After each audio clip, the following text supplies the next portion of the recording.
وكذلك في تعاملاتنا السياسية والاقتصادية والاستراتيجية. لنا مجموعة من الحلفاء الذين أكدوا على العلاقة الجد وثيقة الوطيدة، من ضمنها روسيا كحليف استراتيجي، والصين المتواجدة خاصة مع مشروع طريق الحرير منذ 2013، وكذلك الكثير من الدول الأوروبية بما فيها حتى ألمانيا. نقاط القوة في فائدة الجزائر هي التي استفزت فرنسا أيضا جدا. اليوم الموقع الاستراتيجي لفرنسا تؤول أو نحو سقوط حر، يعني ليس مبرمج. هي فرنسا تجد نفسها دوما تقول نفسها عبر تصريح سفير فرنسا في واشنطن المسمى فيليب إتيان، يعني قال نحن دولة موازنة نسعى إلى أن نوازن في علاقتنا مع الأقطاب الدولية، لكن هذا خطأ. يعني اليوم فرنسا في سقوط حر سواء مع حلفائها الاستراتيجيين بما فيها الولايات المتحدة الأمريكية وأستراليا وبريطانيا. خروج بريطانيا من الاتحاد الأوروبي يعتبر ضربة قاسية جدا للاتحاد الأوروبي من الناحية السياسية، هي ضربة سياسية. صحيح اقتصاديا ألمانيا هي التي تقود الاتحاد، لكن سياسيا وأمنيا فرنسا هي التي تقود الاتحاد، خاصة عندما نادت في عدة مرات نحو التأسيس لجيش أوروبي موحد. وهذا هو جواب أوكوس، يعني أوكوس هذا يعني جواب لفرنسا أنه لا وجود لجيش الأوروبي الموحد بقيادة فرنسية. إذن في اعتقادي فرنسا تعيش مشكل استراتيجي في تفكيرها الاستراتيجي في حد ذاته، تبقى لديها عقدة عندما تتحرر من الكولونيالية ستعرف الجواب. كاين أمور اللي ربما مش معلن عليها واللي يفسر نوعا ما هذا الرد الفعلي تاع يعني في اللاشعور ديالهم.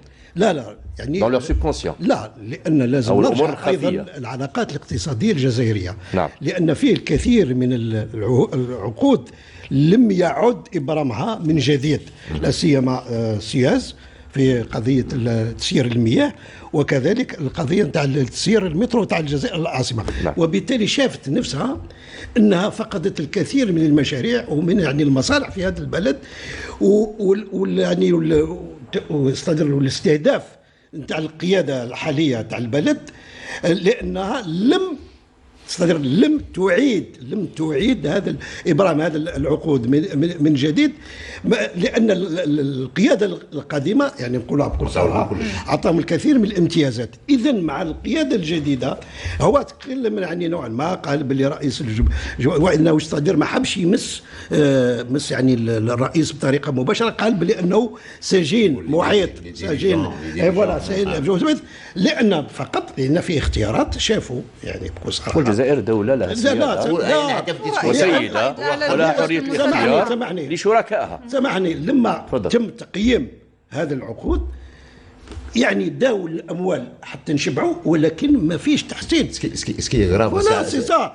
درك انا جبتك انا باش تخدمني وباش تعلمني وباش تحسن الوضع. تكلم على الديورابيليتي. الجمهوريه كما قالت رئاسه الجمهوريه، التدخل في الشؤون الداخليه للبلاد. لان كي نقراو لو ديسكور تاعه يقول لك جي ان ديالوج ولا ان ديسكسيون افيك لو بريزيدون تبون، مي يقول لك اون بو با افونسي باسكو il هذا التفريق بين الرئيس et son armée، بين الرئيس et son gouvernement، بين زرع الفتنة. حاجة أخرى اللي قلقت فرنسا هو البروز القوي للجيش الوطني الشعبي في لا ميديتيراني. La puissance militaire de l'armée algérienne est devenue imposante au niveau de la région méditerranéenne, et ça a déséquilibré les forces en présence au niveau de la Méditerranée، وسا ما قبلتوش فرنسا. وحتى في الساحل الدور اللي لعبته الجزائر دبلوماسيا هو اللي خرج فرنسا من الساحل. شيء آخر أنا نطلب من اليوم أن من هذا المنبر أن الجزائر ما نبقاوش نستناو. عندنا يعني كان عقود، كان ديزاكور dans lesquels la France elle est impliquée, ce qu'on appelle les traités, les signés عليهم اللي مضات عليهم كما قال l'interdiction des armes nucléaires.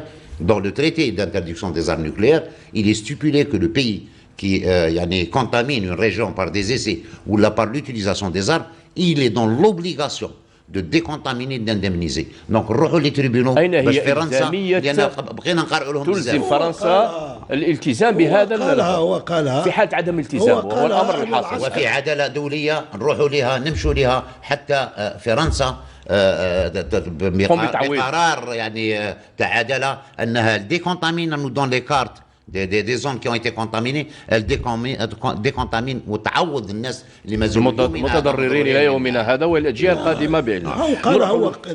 قال هو وقالوا الكثير من المسؤولين الفرنسيين يقولوها. كلما الجزائر طلبت فتح ملف النووي الا كان فيه معارضه من طرف مؤسسه الجيش الفرنسي. الى حد الان هو اللي يتكلم على رئيس الجمهورية. هاك انت واش تقول دائما لما نحاول نفتح هذا الملف نتاع النووي الجيش يرفض. الجيش الفرنسي اذا لما انا ما نشوفش نقول باللي العيب راهو في جاري وما نشوفش انا العروره ديالي. يعطيك صح. طريقه نروحوا للسيده حملاوي ابتسام.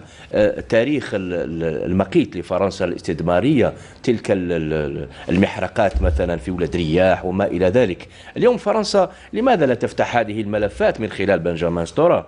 لماذا لا تفتح هذه الملفات وتعوض الجزائريين على تلك الجرائم ضد الإنسانية؟ ماي 45 ألف شهيد، التعذيب وما إلى ذلك.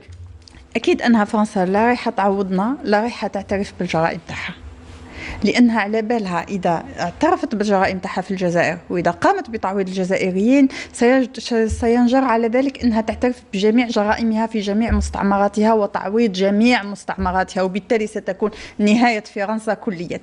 اليوم هذا أمر مفروغ منه، لكن الشيء المرفوض اليوم، المرفوض كلية هو تزوير التاريخ، والشيء المرفوض اليوم أيضا هو تزوير الحاضر. اليوم عندما يدعي اليوم ماكرون ويقول لك الحراك أرهق النظام الجزائري، لي جون أرهقوك أنت، السطورات الصفراء أنت اضطررت أنك تقتلهم، اضطرت أنك تطلق عليهم التعنيف، الرصاصات التعنيف. الناس فقدت أعينها، الناس أي آلاف وعشرات الآلاف راحوا لمحكمة العدل الدولية. اليوم احنا النظام الجزائري استطاع أن يسير المسيرات الشعبية بكل حنكة وبكل سلمية طيلة سنتين، واليوم هناك رسائل قوية اليوم كي قالها ماكرون، محاولة هز كيان النظام الجزائري وهز كيان الدولة الجزائرية لتكون مسرح لأون فوي دو روت فرانسيز وأون فوي دو روت سيونيست في الجزائر، اللي وقف له فيها شكون؟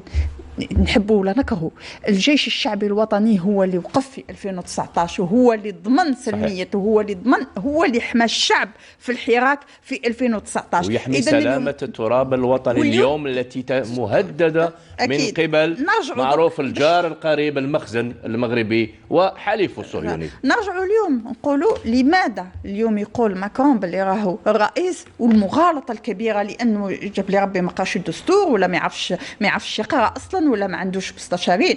رئيس الجمهورية الجزائرية هو القائد الأعلى للقوات المسلحة، هو أول شخص في مؤسسة الجيش. وش قاعد تهضر؟ شكون محصل؟ شكون إذا كان هو القائد تاع هذا الجيش؟ هذا تحصيل حاصل أكيد. لكن ثم نرجع ويقول لك تاني هذه اليوم السرد اللي سردناه على جميع جرائم الاستعمار في الجزائر، 5 ملايين ولا 6 ملايين شهيد، يفوتنا بأتر نهضروا بروبورسيونيل. يعني سمحي لي أنا شخصيا الرئيس بن بلة رحمة الله عليه التقيته في إحدى المناسبات قال لي يا ولدي عندنا 10 ملايين شهيد. هذا ما قاله والله أنا شاهد. إحنا لازم نشوفه أيضا بالنسبة لعدد الشعب الجزائري آنذاك راهو عدد كبير وكبير جدا. إذا اليوم كل بيت جزائري عنده طأر لدى فرنسا، كل بيت جزائري عنده غل وكره ضد فرنسا، يحب ولا يكره. هذا مستعمر، هذا مستدمر، هذا أخرنا قرن و30 سنة، أخر هذا البلد. اليوم تجي تقول بلا النظام الجزائري ولا إكس ولا إيغريك، بهذه الطريقة يحاول يزيد يأخر الجزائر، يملي على الشعب الجزائري اليوم هل يحب ولا يكره فرنسا. هل الشعب الجزائري محتاج اليوم واحد يوري له اسكو يحب ولا يكره فرنسا؟ ونرجعوا للجيش الجزائري اليوم. الأمر تاعنا اللي بالك الناس ما تولهتلوش في المرحلة الأخيرة هذه عند إلغاء صفقة الغواصات، شكون الفائز الأكبر؟ كانت الولايات المتحدة الأمريكية. اليوم انسحاب فرنسا من منطقة مالي وديما نعاود نرجع لها، لأنه هذه هي سي لو تالون داشيل تاع فرنسا. فرنسا انسحبت مرغمة مجبرة وما هيش قادرة تبلع لو فات تجرع هذيك الهزيمة في مالي. اليوم انسحابها من مالي يجي قائد قام إلى الجزائر يلتقي بقادة الجيش ويلتقي بالقائد الأعلى للقوات المسلحة السيد عبد المجيد تبون، ويقول يتحدث عن التقارب الكبير بين الجزائر وأمريكا. الجزائر اليوم هي حارس شمال إفريقيا، والجيش الجزائري هو أقوى جيش في شمال إفريقيا، حب من حب وكره من كره. إذا اليوم هذا التقارب، أمريكا اليوم كي قاعدة تتقارب مع الجزائر وكي مسحت فرنسا من جميع الصفقات، خصوصا الصفقات المتعلقة بالغواصات النووية وما غير ذلك. هناك الكثير من الأمور التي ستظهر بعد ذلك. والسؤال الذي يجب أن نطرحه كذلك، لماذا الولايات المتحدة الأمريكية اليوم مسحت فرنسا؟ لأن أمريكا لا تستطيع أن تتعامل مع مراهق سياسي، لأنه ماكرون مراهق سياسي ورئيس فاشل. أمريكا ما تقدرش تتعامل مع شخصية مثل شخصية ماكرون، كيفاش نقولوا، ضحية أهوائه. ولعل خياراته الشخصية اليوم كي نهضروا على الشخص، خياراته الشخصية في الزوجة تاعو، في حياته الخاصة، في أصدقائه من الذكور اليوم، في المقربين منه أيضا من المخزن المغربي. اليوم لا يجب أن نأخذ الأمور هكا وحدها. تصريحات اليوم ماكرون، أكيد تصريحات اليوم ماكرون والمكتب تاعو والمقربين من ماكرون الذين أغلبيتهم من المغاربة اليوم هم وراء هذه التصريحات، والأموال التي سيجنيها ماكرون عبر هذه التصريحات من أجل حملته الانتخابية، زيادة إلى مغازلة الحركة ومغازلة كتلة انتخابية في ظل عزوف الشعب وعزوف الشباب الفرنسي. اليوم ليزانتونسيون دو فوت في فرنسا، الناس اللي مقررة أنها تروح تنتخب انديبوندامون دو إكس ولا إيكغيك، راهي ما فاتتش 24%، منها 24% أي تخمم بالك تعاود تنتخب ماكرون، 19% لو بان، و17% الزمور. أسبوع زمور تلقاه فوقه ولا مش معاه. حاجة أخرى تفضل. اسمح لي سيدي، كما كانت تقول الأخت ابتسام، يعني يلي العجب لما تشوف الرد، تشوف دولة كي تكون قوية وشوف كي تكون دولة في انحطاط. لما كانت لافير تاع الصفقات على الغواصات وجا لو دريان وقال لك اون ا روسو ان كو كوتو دون لو، يعني الاحتجاج تاع فرنسا واش دارت؟ هذاك النهار كانت كاينه اون سواري في لومباساد تاع فرنسا في واشنطن تاع شطيح، يعني اون سواري ديني دونسون انيلاوها. سيتي كوم سا كيزون بروتيستي اون اليون لا دونس، يورا بلو دونس اليوم باسكو ديتونا لي سومانا. حنا اليوم عيطنا للسفير على جال لي فيزا دابور، استدعاء رسمي. لا استدعينا السفير تاعنا باسكو لا سا دوفيان بلو غراف. اما بقضيه لي فيزا، on n'a pas besoin de la France, c'est eux qui ont besoin de nous. الجزائري اللي راه يروح راه يصرف دراهم، اما الفرنسي لو يجي هنا ويجي يربح دراهم. داكور، انا كنت نتكلم، انا كاين فرنسيين عايشين هنا يخلص لك الخبزه يخلص 20,000 اورو في شركات ولا 30,000 اورو بار موا، ويخلص لك الخبزه ب10 دينار. يعني لازم نغيروا الامور، نرفدوا رواحنا، لان رانا عندنا كلش، عندنا خير وعندنا شرفنا. ما نظنش احنا ماناش سيرتان بيي، وهذا احتراما لجميع الدول. لبنان لما صارت يعني ليكسبلوزيون تاع البور، تروح تعطي دي زورد لليباني. داكور، كالو كو فوز افي ايتي بارمي سو اللي شعلوا الفتنه في لبنان في لا غير سيفيل تاع لبنان، وشعلوا الفتنات بارتو. انت قلتي لي على يعني امريكا مع الجزائر، ولكن نقول لك روسيا دخلت المالي، نقول لك روسيا حاوزاتهم السنتر افريك، يعني لا ريبوبليك سنتر افريكان دون الكونفلي، سي لا روسي كي رومبلاسي لا فرانس ورفدت تخشها وطلعت. اي لا فرانس انا نعطيهم حتى لا فان 2021 ما بقاش وجود تاع فرنسا في افريقيا، ما بقاتش فرنسا، لان حتى جو بايدن عنده الشجاعه في لافير تاع افغانستان لما قال ما بقاتش ان امريكا تبعث اولادها يموتوا من اجل تغيير سياسه تاع بلاد ولا باش نحطوا رئيس. فرنسا ما زالت تحوس تدير هي الرؤساء تاع افريقيا، التفكير القديم. ولكن لا جينيراسيون تاع لي جون افريكان سي تو كي سون ان تران دو شاسي لا فرانس دو لافريك. il n'y aura plus jamais de France Afrique. وهذه يعني هذه هي نهايه فرنسا على مستوى السياسه العالميه. السيده نبيله بن يحيى، لما نشوفوا معذره يعني نجوزوا للسيده نبيله بن يحيى باش ما نخلوهاش تنتظر. لما نرجع قضيه التاشيره مثلا، نرجع يعني بطريقه موجزه برك. الجزائر كلما كان في زياره تاع وزير داخليه دائما طرقوا الى هذا الموضوع، ولكن الجزائر قدمت بعض الملاحظات، لان الاغلبيه هذو اللي موجودين اولا ما همش معروف، يسون با ايدونتيفي. لما الحراق يروح ولا حاجه، اول حاجه يطيشها هو الباسبور، دونك ما عندناش شكون هل هو مغربي، هو لا تعرفوا على هويته ولا جزائري. هذه ديجا هذه صعوبه، يعني باش انك تحدد الهويه نتاع شخص. كذلك الكثير منهم ينقلوها ولاش، بعثوهم الى سوريا، بعثوهم الى العراق، استعملوهم جندوهم، اسمع جندوهم، ومن بعد لما يكون في حل تاع المشكل دروك يحبوا يزيدوا يسوقوهم ليك. وما يجري الان في افغانستان. لا لا واش يسوقهم ليك. وانا نقولها بكل صراحه، شكون اللي سجع والمستفيد من هذا اللعب الدنيء؟ انا دائما نقول بان الارهاب اصبح عامل توازن في العلاقات الدوليه. كاين بعض البلدان اللي تسخروا اولا ضد روسيا، او ثانيا ضد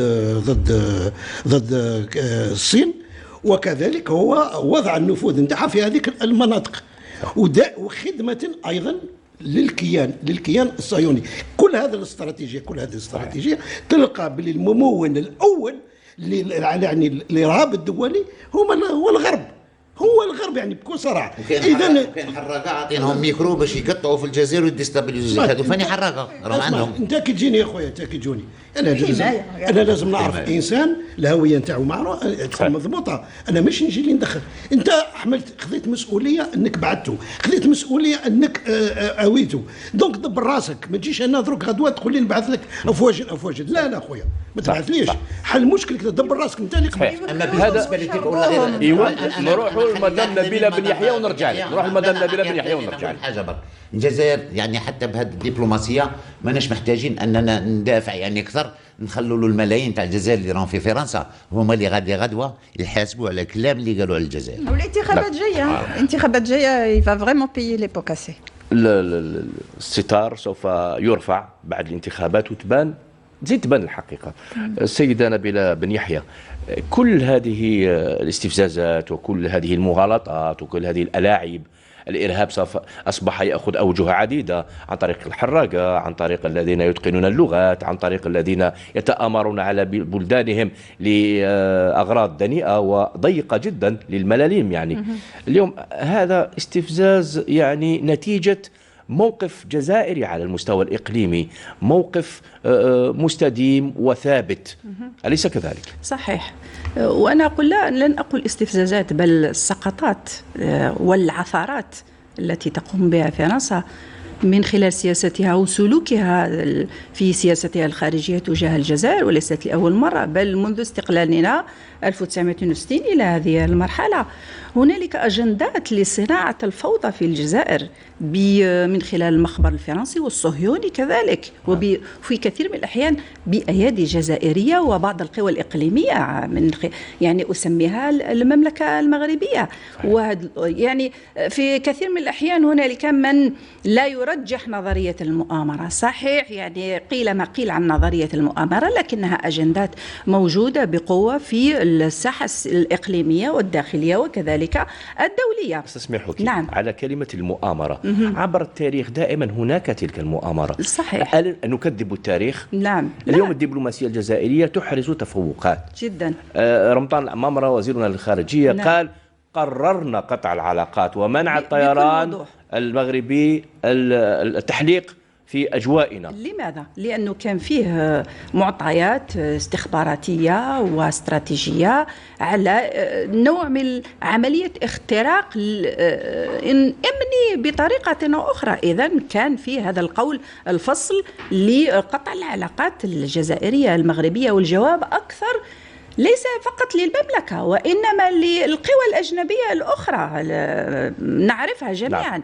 هنالك فقط ملاحظة علينا أن نعرج من أجلها بين المؤسسة العسكرية الجزائرية والمؤسسة العسكرية الفرنسية. نعم. يعني شتان بين المؤسستين. التكوين الهرمي والبنيوي للمؤسسة العسكرية الفرنسية القادة هم فرنسيون، لكن كل الجنود هم مرتزقة، يعني من جنسيات مختلفة أو من أعراق مختلفة إن صح التعبير. مرتزقة. لكن مؤسسة الجيش أو المؤسسة العسكرية الجزائرية هم أبناء الشعب الجزائري من جنسية جزائرية، وهذا هو المفارقة التي تؤرق أو التي لا يمكن لفرنسا وغيرها أن تخترق هذا الجدار الشعبي المتين بين المؤسسة العسكرية، وهي مفاتيح تحاول فعل ذلك وما زالت تحاول. نعم. إذن حتى الحراك الإقليمي الدبلوماسي السياسي الجزائري حراك حكيم جدا، يعني تقريبا في بعض الأحيان هنالك قوى إقليمية تورطت هنا وهنا، إلا أن المقاربة الجزائرية من الناحية الأمنية والسياسية وكذلك حتى التحركات في بعدها الاقتصادي، اليوم نتكلم عن الدبلوماسية الاقتصادية، كانت حكيمة جدا في تقدير الواقع الإقليمي الموجود، سواء تعلق الأمر بمالي أو بليبيا أو حتى بعض القوى الأجنبية الأخرى. اليوم الملف الليبي يعني موضوع أو مطروح بقوة، والمقاربة الجزائرية كانت واضحة جدا بحوار سياسي، وأن يكون الطرح السلمي يتغلب عن الطرح العسكري، بدليل أن الجميع لن أقول غامر وإنما تورط بتدخلات عسكرية في ليبيا وغيرها من الدول. فرنسا سقطت في مالي بدليل خسارتها وفشل عملية برخان وغيرها. الجيوش الفرنسية المرتزقة ليس فعلا من مكونات المؤسسة أو من مكون المؤسسة العسكرية الفرنسية، الكثير منهم يموت أمام هذا المحيط الإقليمي المتحرك. نقطة أخرى بالنسبة لفرنسا في الساحة السياسية الدولية، يعني منذ حين قال أنه صحيح السفارة الفرنسية في واشنطن كانت ستحتفل إن تمت صفقة الغواصات، صحيح هذا الأمر، لكن كانت تحتفل بخلفية تاريخية، لأنه في عام 1845 كان في نجاح أو انتصار الأسطول الفرنسي على الأسطول البريطاني.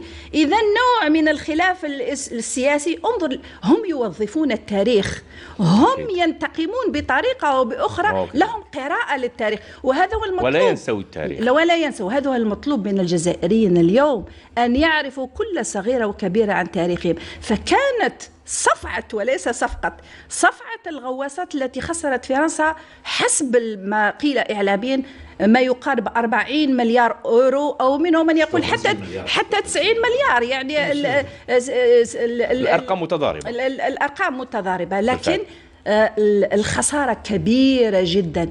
الفكر الاستراتيجي الفرنسي ما زال تقليديا، والفكر الاستراتيجي المقبل هو فكر في تكنولوجيات دقيقة. والجزائر يعني في حراكها الإقليمي والدبلوماسي تريد أن تكون ضمن هذه التحديات، الولوج في هذه التحديات بالخصوصيات الجزائرية. جيد، وتواجه هذه التحديات بعقلانية ودراسة دقيقة جدا، حفاظا بالدرجة الأولى على أمننا القومي واللحمة الوطنية خاصة. أكيد.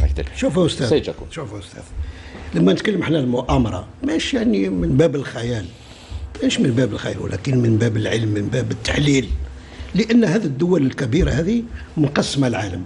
أنت داير ثور، غدوة تحب تحرر وتستقل، يفجروك من الداخل، ويستعملوا أبنائك. ولما تقول يا جماعة لا هاك تشوف ما زلنا في الخطاب تاعنا، لا، لأن قوته في ضعفك، قوته في فقرك. باش يبقى هو قوي لازم انت تكون ضعيف، لازم الشعب تاعنا يفهم هذا الشيء هذا، ولازم تكون تعرف تاريخ. الامر هذا مكرس قوتنا، انا نعرف تاريخنا. سمعني، هذا شوف، كل ما حاولت تكون عندك استقلاليه في القرار الا ويخلقوا لك مشاكل تزعج. يعني هذه دوك لازم هذا الشعب يعرف. مش قال لا، قد ما تكون قوي، لما تولي قوي راك ترحت ما تخدمش المصالح تاعو. ماذا به هو تكون سوق ليه، ما دير اقتصاد ما والو، سوق ليه. ونقولوها كاينين جماعه يحبوا الاستيراد، واحيانا نقولوها كاينه فيها مؤامره نتاع قال كيما يقول الاخر اون اورغانيز لي بونري، يعني كيما يقول الاخر باش غدوه قال الدوله تضطر تروح تجيب باش كيما يقولوا تغطي الحاجه، تستورد النقص، ونبقاو في الحكايه، ونبقاو في الاستيراد، والاستيراد شكون يخدم؟ ما يخدمش البلاد تاعنا بكل صراحه، ما يخدمش، لا الخزينه العموميه ولا المواطن الجزائري. هذا من باب العلم، من باب الدراسه، من باب التحليل. لما اسمع نتكلم لما نتكلموا على المؤامره، ماشنا قد من انت تحوس تطور تولي بلد متطور مصدر، ما يحبوش مزعج. هما تبقى سوق وتحت الهيمنه تاعهم وتحت السيطره. سيدنا نبيل بن يحيى، وانت ذكرت هذه المؤامره وعبر التاريخ وذلك المسلسل الطويل ذوي الحلقات الطويله. طبعا نحن في شهر اكتوبر لا في دو 17 أكتوبر. هذا التاريخ يستوقفنا اليوم. عشية 17 أكتوبر يوم الهجرة، يوم الذي ألقي فيه الجزائريين بالجزائريين إلى في نهر الصين أو لاسين. أو قال لك سي مختار غدوة، سي مختار سعيد المديوني. هذه الوقفة التاريخية الحاسمة المهمة في تاريخ الضفتين، ضفتي الشمال المتوسط. tous les événements aussi douloureux soient-ils، يعني كل الاشياء اللي مر بها الشعب تاعنا عبر القرون، وكانت يعني ما زالت يعني الجرح تاعها لم يندمل بعد، لان سيو فينا كلش، سيو فينا لا تورتور، رفدوا مجاهدين شهداء الله يرحمهم ويسع عليهم، قاصوهم من الطيارات. سيو فينا ils ont créé c'est eux qui ont mis au point les chambres à gaz هنايا باش هتلر عاود يعني صدرهم. لا لو جينوسيد سيتي ان جينوسيد، يعني الارض المحروقه اقوى. اسكو اليوم نقدروا يعني حتى كي نهضروا على الشبان، والسيده تكلمت على التاريخ، تالمون نعرفوا التاريخ تاعنا، ولازم الشبان دو جينيراسيون جينيراسيون يعرفوا التاريخ. اسكو اليوم نجموا نورغانيزو غير ماتش تاع فوت بيننا وبين فرنسا؟ سي امبوسيبل، سا دوفيان براتيكمون كيك شوز دامبوسيبل ا اورغانيزي تالمون الكره تاع هذا الاستعمار اللي ما بغاش يستعرف اليومنا هذا ببشاعه الاستعمار تاعو، ببشاعه الاعمال اللي قام فيها في الجزائر. ماشي حتى الماتش، يعني جو بريفير جيمري بيان كو لا بوبولاسيون الجيريان، يعني الشعب الجزائري يتوجه الى تحدي اكبر، هو التحدي الاقتصادي، يعني الى التنميه، الى الاستثمار، الى الفكر الاقتصادي المحلي. اكيد هذه هي التحدي الجزائريين اللي في فرنسا يخرجوا ضد ليكيب فرونسيز. نعم من ناحيه ce qui se passe aujourd'hui في لي بونليو، على بالك بلي كاين دي كارتي في فرنسا اللي ما تدخلهمش الشرطه الفرنسيه. داكور، جو بار دو مارسيل، جو بار دو باريس، جو بار سي دو لا هان مالغري زادوا تم هما فرنسيين. كاين ملايين تاع الجزائريين. غدوه كيف غادي يدير على الكلام اللي قالوا على الجزائر مع هاد الجزائريين، لانهم يبغوا الجزائر كيما نبغوها احنا وكثر. Ceux qui sont là-bas, ils aiment l'Algérie encore plus, avec une certaine passion contre la France. غدوة كيف غادي تحاسب على الكلام اللي قالوا على الجزائر مع لي بونيو، مع لي كارتي، مع مارسي، مع سي صار البروبليم. كل كلمة كل مفردة عندها ثقل. دار روحوا في ورطة، داروها في ورطة، باسكو البروبليم دي جيلي جون، بروبليم le front social qui est en train de bouger aujourd'hui en France، ولكن مع لي زالجيريان كي سون ان فرانس بالملايين دير غلطة كبيرة كي تكلم على الجزائر باللهجة هذه، باسكو نو اون با بداو طبيعه انهم يروحوا البلدان ويعطوهم دروس. في في سا تيل جور، تو ارونج سا، تو كونستيتيو تيل غوفرنمون. شكون انتوما؟ التاريخ تاعكم مع التاريخ تاعنا ما يبانش. الفكر الاستدماري دائما عنده فكر الاستهانه بالغير وتقزيم الغير.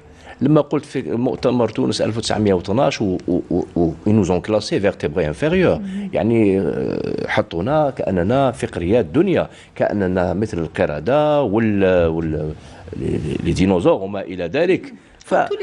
هذا يقول بسبب هويتنا، هي سبب جنوننا، أو سكان شمال أفريقيا مجنونين مختلين عقليا منذ الولادة.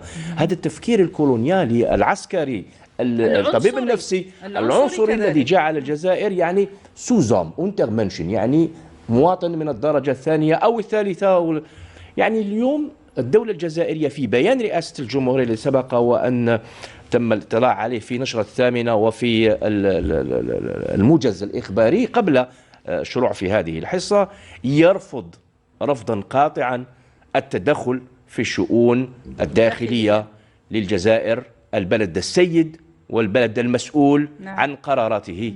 ووزير الخارجية قال في قطع العلاقات قررنا. هذه عبارة قررنا لها أكثر من دلالة. سيدة بن يحيى. صحيح، يعني أولا الجزائر هي ضمن الدول الأعضاء في هيئة الأمم المتحدة، إذن دولة سيادية. من المفروض فرنسا تدرك هذا الأمر جيدا وتحترم أكيد. فرنسا يعني فيه خرق في المعاملات الدبلوماسية بتصريحاتها هذه، ولن أقول المستفزة، وإنما كما أشرت منذ حين سقطات دبلوماسية رهيبة تحاسب عليها في نطاقها وفي قطاعها عفوا الإقليمي أو الجغرافي الإقليمي طبعا. حتى نخبها الموجودين بداخل فرنسا، وأذكر لك مثلا جون دومينيك ميرشي، معروف المفكر الاستراتيجي العسكري السياسي، أشار في عموده في جريدة الجورنال لوبينيون، يعني أشار إلى إلى السقطات الكثيرة لفرنسا. أين هو مصير فرنسا ضمن هذه السقطات الماكرونية إن صح التعبير ضمن هذا العمود؟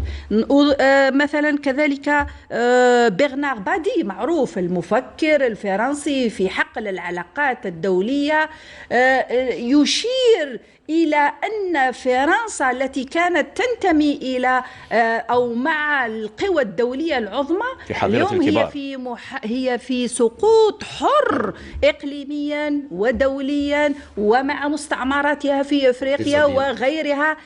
لماذا؟ لأنها تفكر لم تعد لها تلك النظرة والبعد الاستراتيجي في التحديات الراهنة.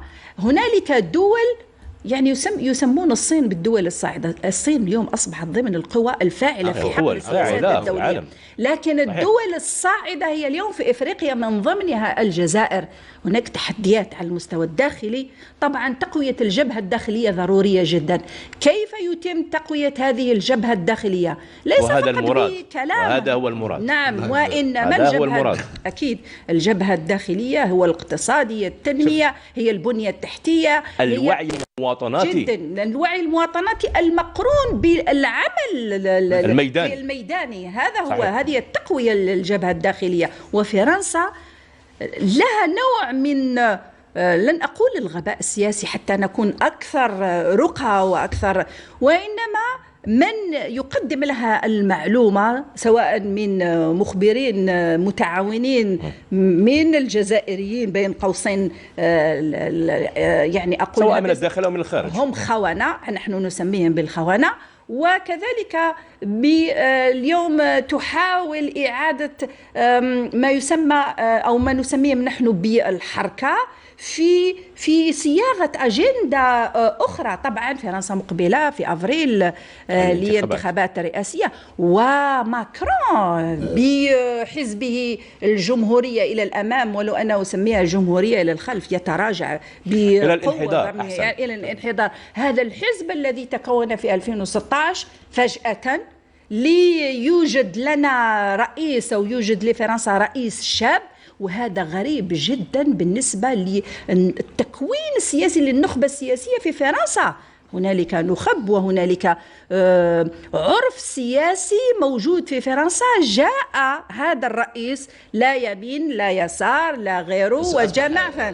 إذن فيه نوع من الخلط السياسي. من عنوانه جاء ليس من يمين أو اليسار، من عنوانه يبدو أن الفشل نعم. خلفية، يعني خلفية الفشل، ويطمح إلى دور ثانية، يطمح إلى أن الوصول إلى الدور الثاني. وهذا طبعا يبقى أولا كان يعني une observation à faire sur la scène politique française، يعني على مستوى المجتمع السياسي الفرنسي اليوم ما فيش، يعني اليوم ما فيش كما يقول لك الاخر لي جون نو سانتيريس بلو على بوليتيك. كان فيه فقد تاع الثقه بين المجتمع الفرنسي والسياسيين الفرنسيين. سي تري امبورطون. حاجه اخرى يعني حتى باش نقول لك باللي بروبليم تاع فرنسا يا با يو دابديتينغ، يعني اي نون با يسي دابديتي لي دوني تاعهم باسكو اون 2021. اليوم لما نشوف انا ماكرون يمناسي روسيا يعني دي سانكسيون ايكونوميك، والله غير نموت بالضحك هذاك النهار. كي نسيب دوك فرنسا تمناسي الصين، يعني اسكو فريمون راه عندهم لي فري دوني كما كانت تقول ولا ما عندهمش لي فري دوني؟ اليوم الدول العظمى هي روسيا هي الصين، وكاين ان اكس كي فيان تسو كريي سي لا شين لا روسيا الالمان. دونك كي في بور ميم aux Américains. الأمر يتطلب إذن تحيين المعطيات والمعلومات. سيدة حملاوي ابتسام، مسألة تحيين المعطيات ومواكبتها الواقع المعيشي على المستوى الدولي على المستوى الإقليمي، اليوم فرنسا هل هي عاجزة فعلا على الاطلاع بهذا الدور؟ ماكرون على باله كل الأمور اللي جارية في العالم وعنده قراءة جيدة وعنده مختصين محيطين به، لكن ماكرون اكتشف حاجة باللي راهي الكتلة الناخبة في المرحلة القادمة هي ليست الكتلة الذكية، ليست الكتلة المثقفة، لأنه الكتلة النخبة الفرنسية والكتلة المثقفة هي عازفة عن التوجه إلى الصندوق، لأنه أغلبية الطبقة السياسية في فرنسا أثبتت فشلها. لعل الرئيس الأخير اللي وثقت فيه الكتلة النخبة الفرنسية il faut dire ce qu'il en est, il faut appeler un chat par son nom, c'était Sarkozy. هولندا غلطة وماكرون أكبر غلطة. إذا اليوم النخبة السياسية الحقيقية في فرنسا لن تتجه إلى الصندوق. دونك هو وين راح للخطاب الشعبوي، لأنه الخطاب الشعبوي سابي. حتى في الانتخابات عموما الكتلة الناخبة اللي توجه لها الجميع هي الكتلة اللي ساكنة في لابونليو، اللي ما يتبع في الضواحي اللي حوسوا غير على سميك، اللي حوسوا غير انت واش حتمد لي كوم افونتاج بوكو سوسيال. السوسيال في فرنسا اكبر ازمه ايضا يعيشها الاقتصاد الفرنسي اللي خلى النخبه تعزف عن العمل السياسي هو لو كوتي سوسيال. دونك لو كوتي سوسيال كاين طرفين يلعبوا عليه، كاين ماكرون اللي قاعد يلعب عليه اون دونون بلوس لهادم الحركه ولي بي نوار وجماعه هادم كامل، وكاين جهه اخرى لي زيكستريميست هنا نهضروا على لو بان ولا زيمور اون الون كونتر هاد السوسيال، ويروحوا يداعبوا ايضا الطبقه الفقيره من الفرنسيين، الطبقه الكادحه، الطبقه اللي تعمل 8 ساعات في النهار وفي الاخير ما تلحقش ال 1200 يورو، ما تلحقش الحد الادنى من الاجور، واللي تشوف بلا يتنافس فيها طبقه جات من وراء البحار اللي يحاولوا يستغلوا فيها سياسيا. ان الازمه اليوم راهي عميقه في فرنسا. ايضا تدهور الرعايه الصحيه في فرنسا وجائحه كورونا وجمعها اللي كشفت النقاب على الكثير من الكوارث في النظام الصحي الفرنسي. اليوم عدد الوفيات اللي وصلت المئات الآلاف، واللي هنا كذلك يضطر ماكرون لمداعبة أيضا المغاربة الجزائريين والكثير من المهاجرين، لأنه القطاع الصحي في فرنسا مبني في أغلبيته على المهاجرين خصوصا من شمال إفريقيا لسهولة اللغة. عندنا 16,000 طبيب جزائري فقط في فرنسا. إذن أعتقد كما قال الدكتور مديوني أنه الثمن اللي حيدفعه ماكرون نتيجة تصريحاته سيكون كبير وكبير جدا. هناك أيضا عقدة لدى ماكرون تجدر الإشارة إليها يسميوها أردوغان. أردوغان اللي أشاك فوا كان يصغر ماكرون ويرجعوه ما يبانش، يرجعوه ما يسوى والو.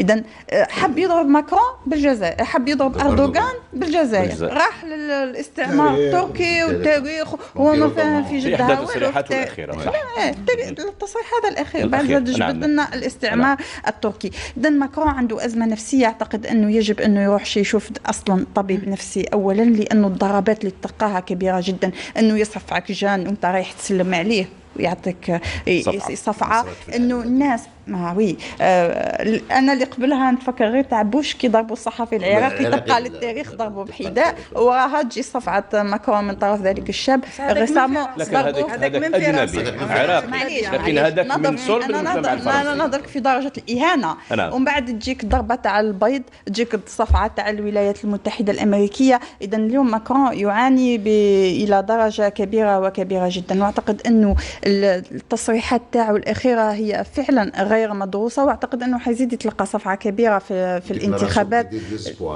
فوالا فريمون دوكا ولا يبارل بور بارلي الولايات المتحده الامريكيه. اذا اليوم ماكرون يعاني الى درجه كبيره وكبيره جدا، واعتقد انه التصريحات تاعو الاخيره هي فعلا غير مدروسه، واعتقد انه حيزيد يتلقى صفعه كبيره في الانتخابات. فوالا فريمون دوكا ولا يبارل بور بارلي.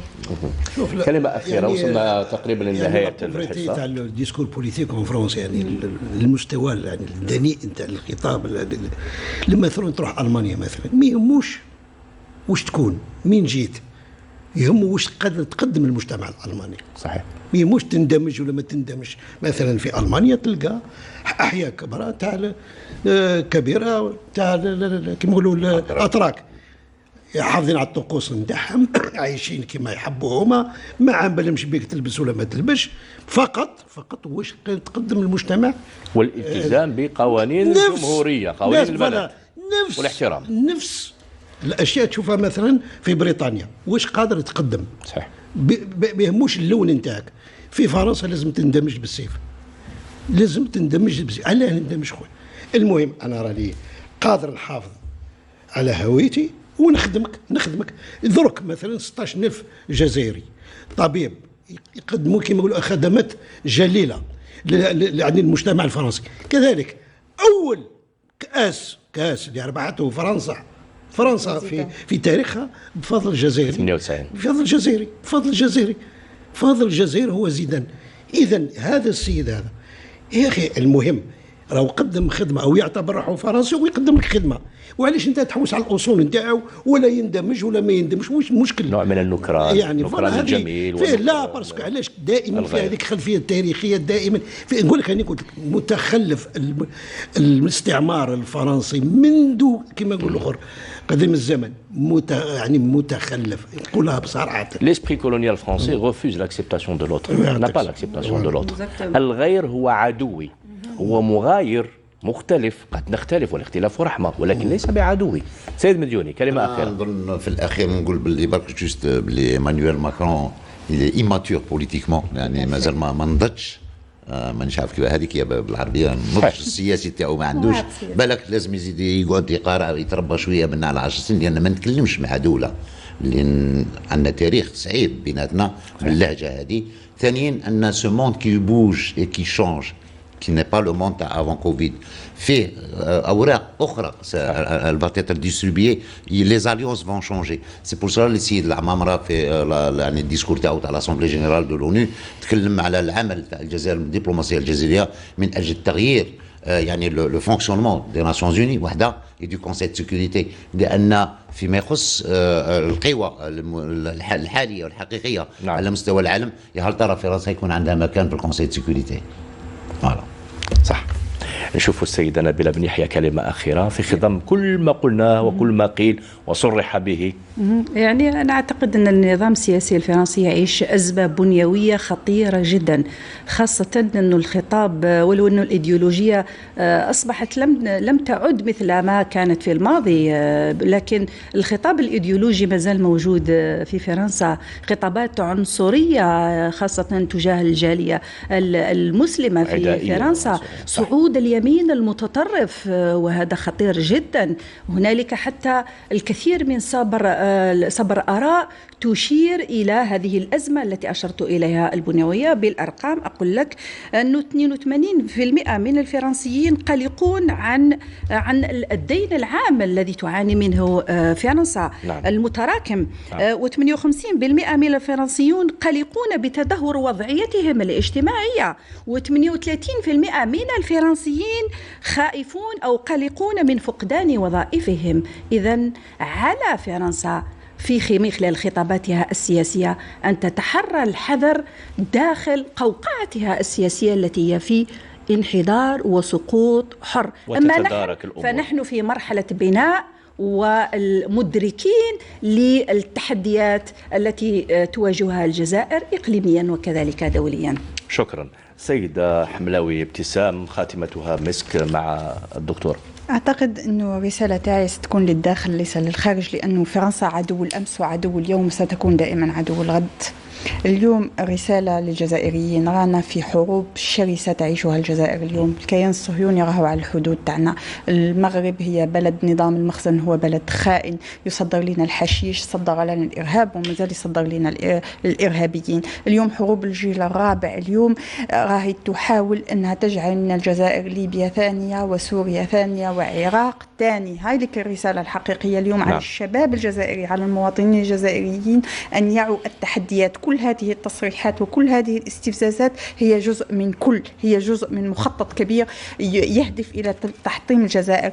الندرة اللي رانا نعيشوها في بعض المواد التي يتم خلقها، لأنه لا توجد ندرة في الجزائر. اليوم منظمة التغذية العالمية تقول بأن الشعب الجزائري يتغذى مثل شعوب الولايات المتحدة الأمريكية وأوروبا، بينما جيرانه لا أحد يصل إلى نسبة التغذية التي يصل إليها الشعب الجزائري. اليوم الإشاعة، حرب الإشاعة والإشاعة النفسية والحروب النفسية التي يعيشها الجزائريون عبر مواقع التواصل الاجتماعي، هذا ما يجب علينا اليوم كمواطنين محاربته. أما على المستوى أعلى من الدولة فهناك رجال يقومون بأدوارهم على أكمل وجه، هناك جيش واقف، هناك رئيس قائد أعلى للقوات المسلحة واقف، لكن علينا كمواطنين، علينا كنخبة، علينا كشعب التصدي للهجمات الإلكترونية التي تواجه الجزائر، والتصدي أيضا إلى المضاربين وإلى خالقي الندرة وإلى المتصدين للتغيير في الإدارات. سيدة حملاوي ابتسام، خاتمتها كانت بالمحافظة على منظومة القيم الإنسانية واللحمة الوطنية وتفادي الانهيار البنيوي للإنسان. اسمحوا لي فقط قبل أن أختم أن أذكر لكم تلك الحادثة التي جرت بين شيخ وبين ابنه. ثمة خارطة مرسوم عليها وطن ما، قام الولد بتمزيق تلك الخارطة، ولكن صرخ الأب في وجه ابنه: كيف مزقت هذه الخارطة، خارطة الوطن، كيف لي أن أعيد بناءها؟ قال له الابن: لا تخشى يا أبي، على ظهر هذه الخارطة هناك إنسان رسمته، الإنسان لوم avec un grand H، سوف أعيد بناء هذا الإنسان. لما نبني الإنسان لا نخاف على الأوطان. ضيوفي الكرام، أشكركم على حضور هذه الحصة الخاصة، على إفادتكم لنا بكل هذه المعطيات، وأرجو أن ألقاكم في عدد قادم بإذن الله. كذلك أرجو أن ألقاكم أنتم مشاهدية في عدد قادم بإذن الله. إلى ذلكم الحين أقول لكم سهرة ممتعة، ليلة هادئة، وسلام.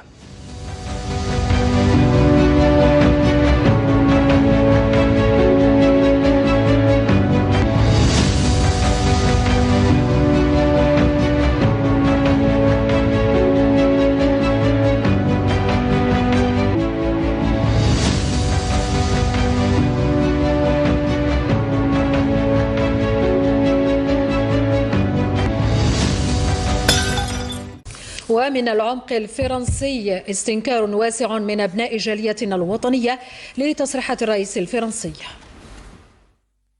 C'est une honte, une aberration, un opportunisme électoral aveugle à la veille d'élections présidentielles, un opportunisme au détriment de l'histoire de toute une nation, l'histoire coloniale, douloureuse et génocidaire. C'est une posture sournoise de la part du président de la République Emmanuel Macron et abjecte à la fois, car elle dépasse les limites du tolérable et elle intervient d'une manière, je dirais, préméditée à la veille de la célébration d'un événement funeste qui a marqué à jamais l'histoire de la colonisation de l'Algérie, notamment le 17 octobre 1961. Il faut éventuellement s'attarder sur les raisons de cet acharnement contre l'Algérie aujourd'hui, le timing choisi. Il me semble que, effectivement, il y a plusieurs éléments et facteurs qui peuvent expliquer cet acharnement, notamment l'émergence de l'Algérie nouvelle, qui, pour moi aujourd'hui, sans l'ombre d'un doute, démontre qu'elle est en bonne voie. L'Algérie d'aujourd'hui, ou du moins l'Algérie nouvelle, refuse la mise sous tutelle. L'Algérie nouvelle estime et considère qu'elle est dans une dynamique de diplomatie d'État à État et non plus d'État à des personnes. L'Algérie nouvelle, forte par la légitimité de son président, par la légitimité de ses institutions, de son institution militaire, aux devoirs constitutionnels qui vont debout, aujourd'hui se tient auprès de son président. L'Algérie forte également par son peuple, véritable bouclier contre toute atteinte à son intégrité ou sa cohésion nationale. Je crois que là, Emmanuel Macron a dérapé gravement, a dérapé pour faire plaisir à l'extrême droite, aux nostalgiques de l'OAS, à tous ces gens qui rêvent d'un retour de l'Algérie coloniale et qui n'ont jamais encaissé l'indépendance de l'Algérie. Donc dire quand même que les Algériens, l'Algérie n'existe pas, mais qu'est-ce que ça veut dire? Le fait de dire à quelqu'un « tu n'existes pas », c'est exactement la définition du racisme. C'est une posture pour nous intolérable, nous Français héritiers de l'immigration algérienne, pour l'ensemble du peuple algérien. Je pense que c'est pas acceptable de parler comme ça. Comment se fait-il que en 2017, Monsieur Macron dit les crimes, que la colonisation est un crime contre l'humanité, et qu'aujourd'hui il dit que l'Algérie n'existe pas? De parler de l'histoire, ça ne sera pas aux politiciens. Je pense que les politiciens, à chaque fois, s'ils essayent de parler de l'histoire, c'est toujours dans un intérêt qui n'est pas vraiment clair et pas forcément pour défendre, pas dans l'amitié en général. الغلطه ديالو ماهيش مليحه، راه كريكيتي في الجيري والكريتي الجيري داير ينور باش يدخل في لي زيستوار الجيريا سيتو. اي بار كونت راح شاف الحركه، شاف لي بينوار او يخدم فيهم باش يفوتيو عليه وباش يعاونوه، حبوا يصابوتيو البلاد، لكن البلاد مازالت واقفه، مازالت واقفه افي، قاعد واقفه البلاد. هذا باينه باللي راه الانتخابات، هذا كاع الصوالح من ما تجي له الانتخابات لازم يديروا كيما هكا. هذا الحساب راه باين هذا. S'il voit que par exemple Zemmour il peut avoir pas mal de voix ou de pourcentage, il va peut-être aller gratter un peu, essayer de plaire au plus de gens possible. Donc je sais pas s'il est très fiable. il essaye de récupérer des voix qui seraient à droite, à l'extrême droite, en radicalisant beaucoup de choses de sa politique, tout ça. Surtout quand il voit que Zemmour, même s'il n'est pas candidat, est déjà, là j'ai vu, 13%. Il se dit que s'il pouvait en récupérer quelques pourcentages, ce serait bien. Un vieux discours colonial, que les puissances européennes arrivaient dans des pays sans histoire, sans nation, avec leur conception, la conception européenne de la nation, qui est une conception extrêmement particulière, parce qu'il y avait des peuples, il y avait des peuples qui se constituaient, et un peuple, il y avait un peuple algérien. Je veux dire, le fait de dire qu'il n'y a pas... je trouve que c'est absolument dans la lignée coloniale. C'est vraiment dans la lignée de cette analyse qui dit nous arrivons dans des pays sans histoire, sans peuple, sans culture réelle. La France n'a jamais vraiment posé la question de son histoire coloniale, de ce que ça signifie. Pas seulement des faits, des dates, pas seulement des usants, des d'eux, mais comment ça l'a transformé, ce que ça a fait chez elle pour elle, le racisme qui s'est insinué, le racisme structurel, systémique qui s'est insinué dans ce pays, et dont on voit les temps d'expression. كما عبر المواطنون من داخل الوطن عن استهجانهم للتصريحات العدائية ضد تاريخ الجزائر المجيدة. ماكرون زكى الحركة واستعرف بهم وقال لهم غلطنا معكم، ولكن ما حبش يستعرف باللي غلطوا مع الجزائر. 130 سنة هما يقتلوا الجزائريين، هما يخطفوا في الجزائريين، يحرقوا في الجزائريين، وما حبش يستعرف. علاه ما حبش يستعرف؟ لأن اللوبيات داخل بلادهم ما يسمحولوش يتكلم. نقول له عليك أن تراجع تاريخ بلدك أنت قبل كل شيء، لأن فرنسا هي التي ليس لها تاريخ، هي التي تأسست على نهب ثروات وخيرات الشعوب الأخرى، وهذا باستعمار أغلب الشعوب الإفريقية.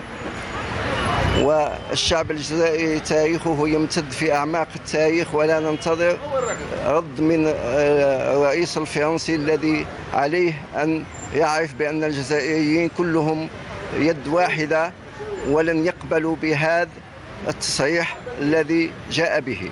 احنا نعرفوا كيفاش نتولوا بلادنا، كاين رئيس تاعنا، كاين اللي السياسيين تاعنا، المحللين تاعنا، انت ما علاقاش بينا حنايا. نتمناو منه يستقر وضعه الامني تاع بلاده. احنا ماتوا على البلاد، ما ديناش الاستقلال باطل، يعني استشهدوا عليها شهداء ماتوا على البلاد هذه، ما جاتش هديه من فرنسا، وحنا الجزائريين اليد في اليد ونقولوا تحيا الجزائر والله يرحم الشهداء. وما دام عندنا شعب اللي راه اليد في اليد ونتعاونوا، احنا بلادنا معليش نغسلوا قشنا في بلادنا، ما نسحقوش تدخل. Histoire au Kamel Center à la Yale Law School. Vous êtes auteur d'une thèse sur les questions de la nationalité des Algériens. Merci d'avoir accepté de participer à notre émission. Merci, bonsoir. Bonsoir. C'est la première fois dans les annales des relations bilatérales qu'un président français tient des propos aussi hostiles envers l'Algérie, compliquant davantage des relations déjà très tendues entre nos deux pays, Monsieur Hedem. Oui, un président en exercice. Nous avons eu à vivre un certain nombre de déclarations d'anciens présidents. On se rappelle tous le problème de la Tunisie et d'avoir un voisin qui est l'Algérie. Sarkozy l'avait déclaré en Tunisie en pleine révolution du jasmin. Mais un président en exercice pour la Ve République et d'une manière aussi éhontée et effrontée, c'est la première fois avec M. Macron. Les propos tenus par M. Macron sont à ce niveau de responsabilité, du moins sur le plan moral, inélégants. Sur le plan diplomatique, c'est des propos inamicaux, et sur le plan politique, c'est des propos dangereux. Dangereux, pourquoi? Parce qu'il y a un passif mémoriel important pour lequel nous avions pensé, il y a de cela quelques années, lors d'une visite du président Emmanuel Macron en Algérie, quand il avait déclaré que le colonialisme est un crime contre l'humanité. Nous avons pensé qu'il souffrait, qu'il subissait. Nous rappelons la levée de bouclier contre Emmanuel Macron après ces déclarations, et nous avons pensé que la France officielle allait véritablement faire un pas en avant pour le règlement de ce problème mémoriel qui empoisonne les relations entre les deux pays depuis l'indépendance. Et on se rappelle ces petites phrases qui à chaque fois relancent le débat mémoriel. En 1974, avec Valéry Giscard d'Estaing, la France historique qui salue le jeune État algérien.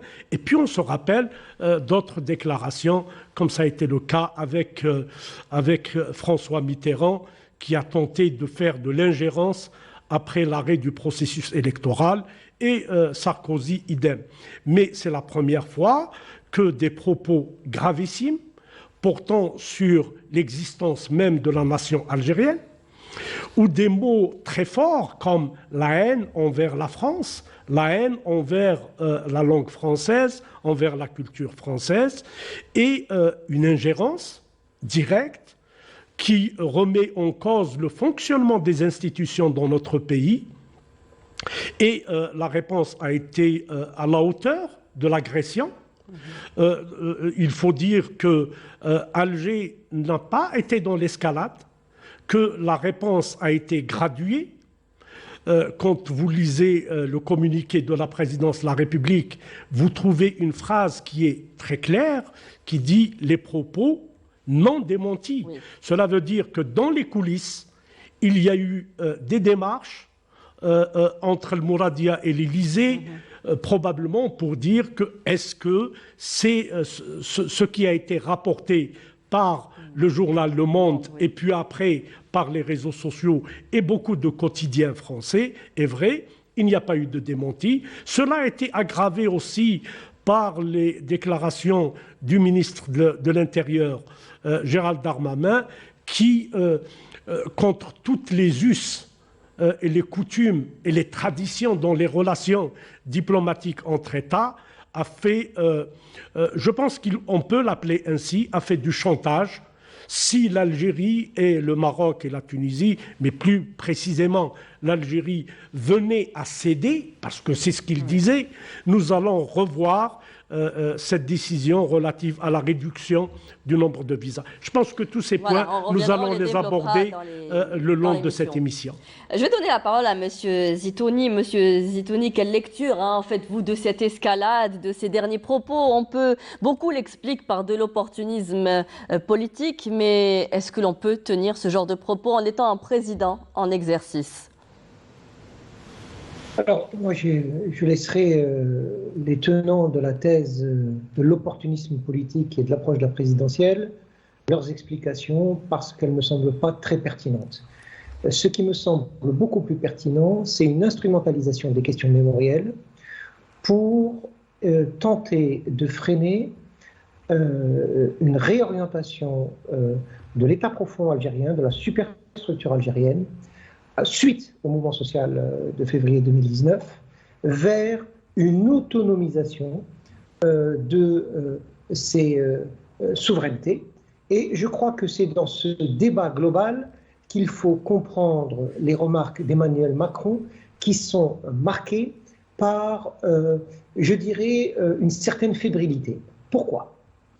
En réalité, la rupture des relations diplomatiques avec le Maroc, la rupture du gaz annoncée au 31 octobre et qui impacterait très fortement les entreprises françaises qui sont au Maroc et qui comptent sur une électricité en provenance du gaz algérien de bon marché, les redéploiements convergents entre les États-Unis et l'Algérie sur le nord du Mali et sur le Niger, l'action diplomatique protectrice de l'Algérie vis-à-vis de la Tunisie et de la Libye, la convergence d'intérêts avec l'Égypte sur les questions du barrage en Éthiopie, tous ces facteurs de convergence internationale montrent que l'Algérie a arrêté sa glissade du renoncement diplomatique qui a marqué les 20 dernières années pour revenir à une diplomatie qui correspond à ses intérêts profonds en dehors de la diplomatie rentière des gazoducs. Donc nous avons là affaire à un véritable repositionnement, à une véritable translation des intérêts géostratégiques de l'Algérie dans ses redéploiements maghrébins, sahéliens, arabes et africains qui gênent profondément l'État français. Et je crois qu'il faut comprendre avant toute chose cette impatience, ce dérapage du président de la République français dans cette perspective-là. Ça, c'est le premier point. Le second point qui me semble très important, c'est le changement d'initiative stratégique qu'a permis le mouvement social du 22 février 2019 en rénovation et de l'État, à travers une constitution qui différencie mieux les responsabilités, qui positionne l'État algérien de façon beaucoup plus intéressante quant à l'exercice de sa souveraineté. Et on voit là que l'une des conséquences du mouvement social du Hirak de 2019, c'est justement se débarrasser d'un certain nombre des fractions du régime qui étaient alliées à la France.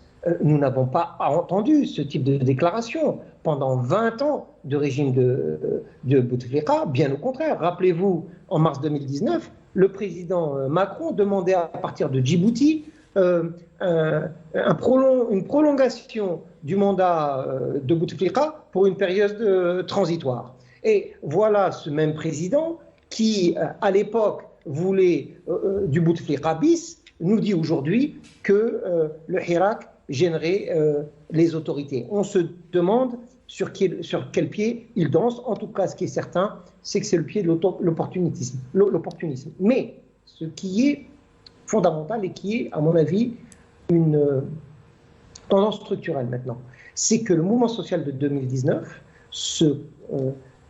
affirme dans son statut de rupture historique avec ce qui se passait auparavant, et que nous rentrons maintenant de plein pied dans une légitimité démocratique et non plus dans une légitimité historique qui a été fermée par le décès de deux grands moudjahid, le président Bouteflika d'une part et Feu Gaïd Salah d'autre part. Aujourd'hui, nous avons une autre génération qui arrive aux affaires. Elle est portée par une légitimité de démocratie, ou en tout cas de démocratisation, parce qu'il n'y a pas d'autre voie, et c'est l'étape qui nous attend de plus en plus marquée. Et c'est au moment où nous allons vers la démocratisation de nos institutions de manière ordonnée et de manière déterminée, que l'on nous reproche la rente mémorielle qui aurait pu être reprochée à ceux qui faisaient de la légitimité historique un commerce chez nous, mais non. On le reproche à ceux qui veulent entamer une étape démocratique dans le pays. Donc vous voyez qu'il y a des instrumentalisations qui sont là et qui démontrent une seule chose, c'est que face à cette orientation nouvelle portée par le mouvement social de 2019, prolongée par les décisions de l'État profond et de l'État démocratique en Algérie, eh bien, il y a une véritable inquiétude, une inquiétude sourde, réelle, tangible, structurelle de la France, qui commence à comprendre que nous sommes sortis de la rente diplomatique pour rentrer dans des relations assumées avec le monde.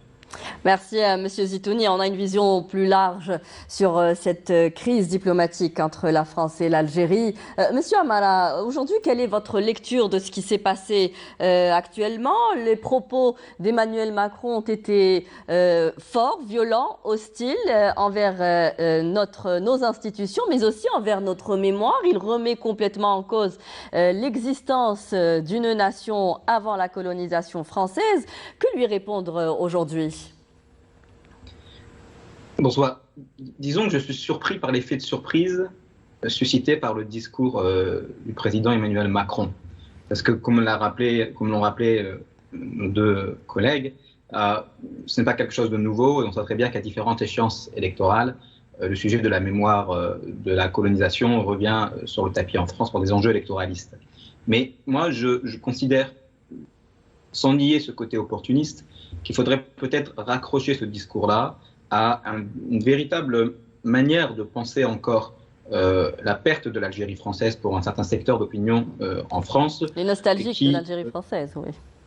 Oui, qui, disons, est une blessure peut-être plus purulente que les crimes de la colonisation eux-mêmes.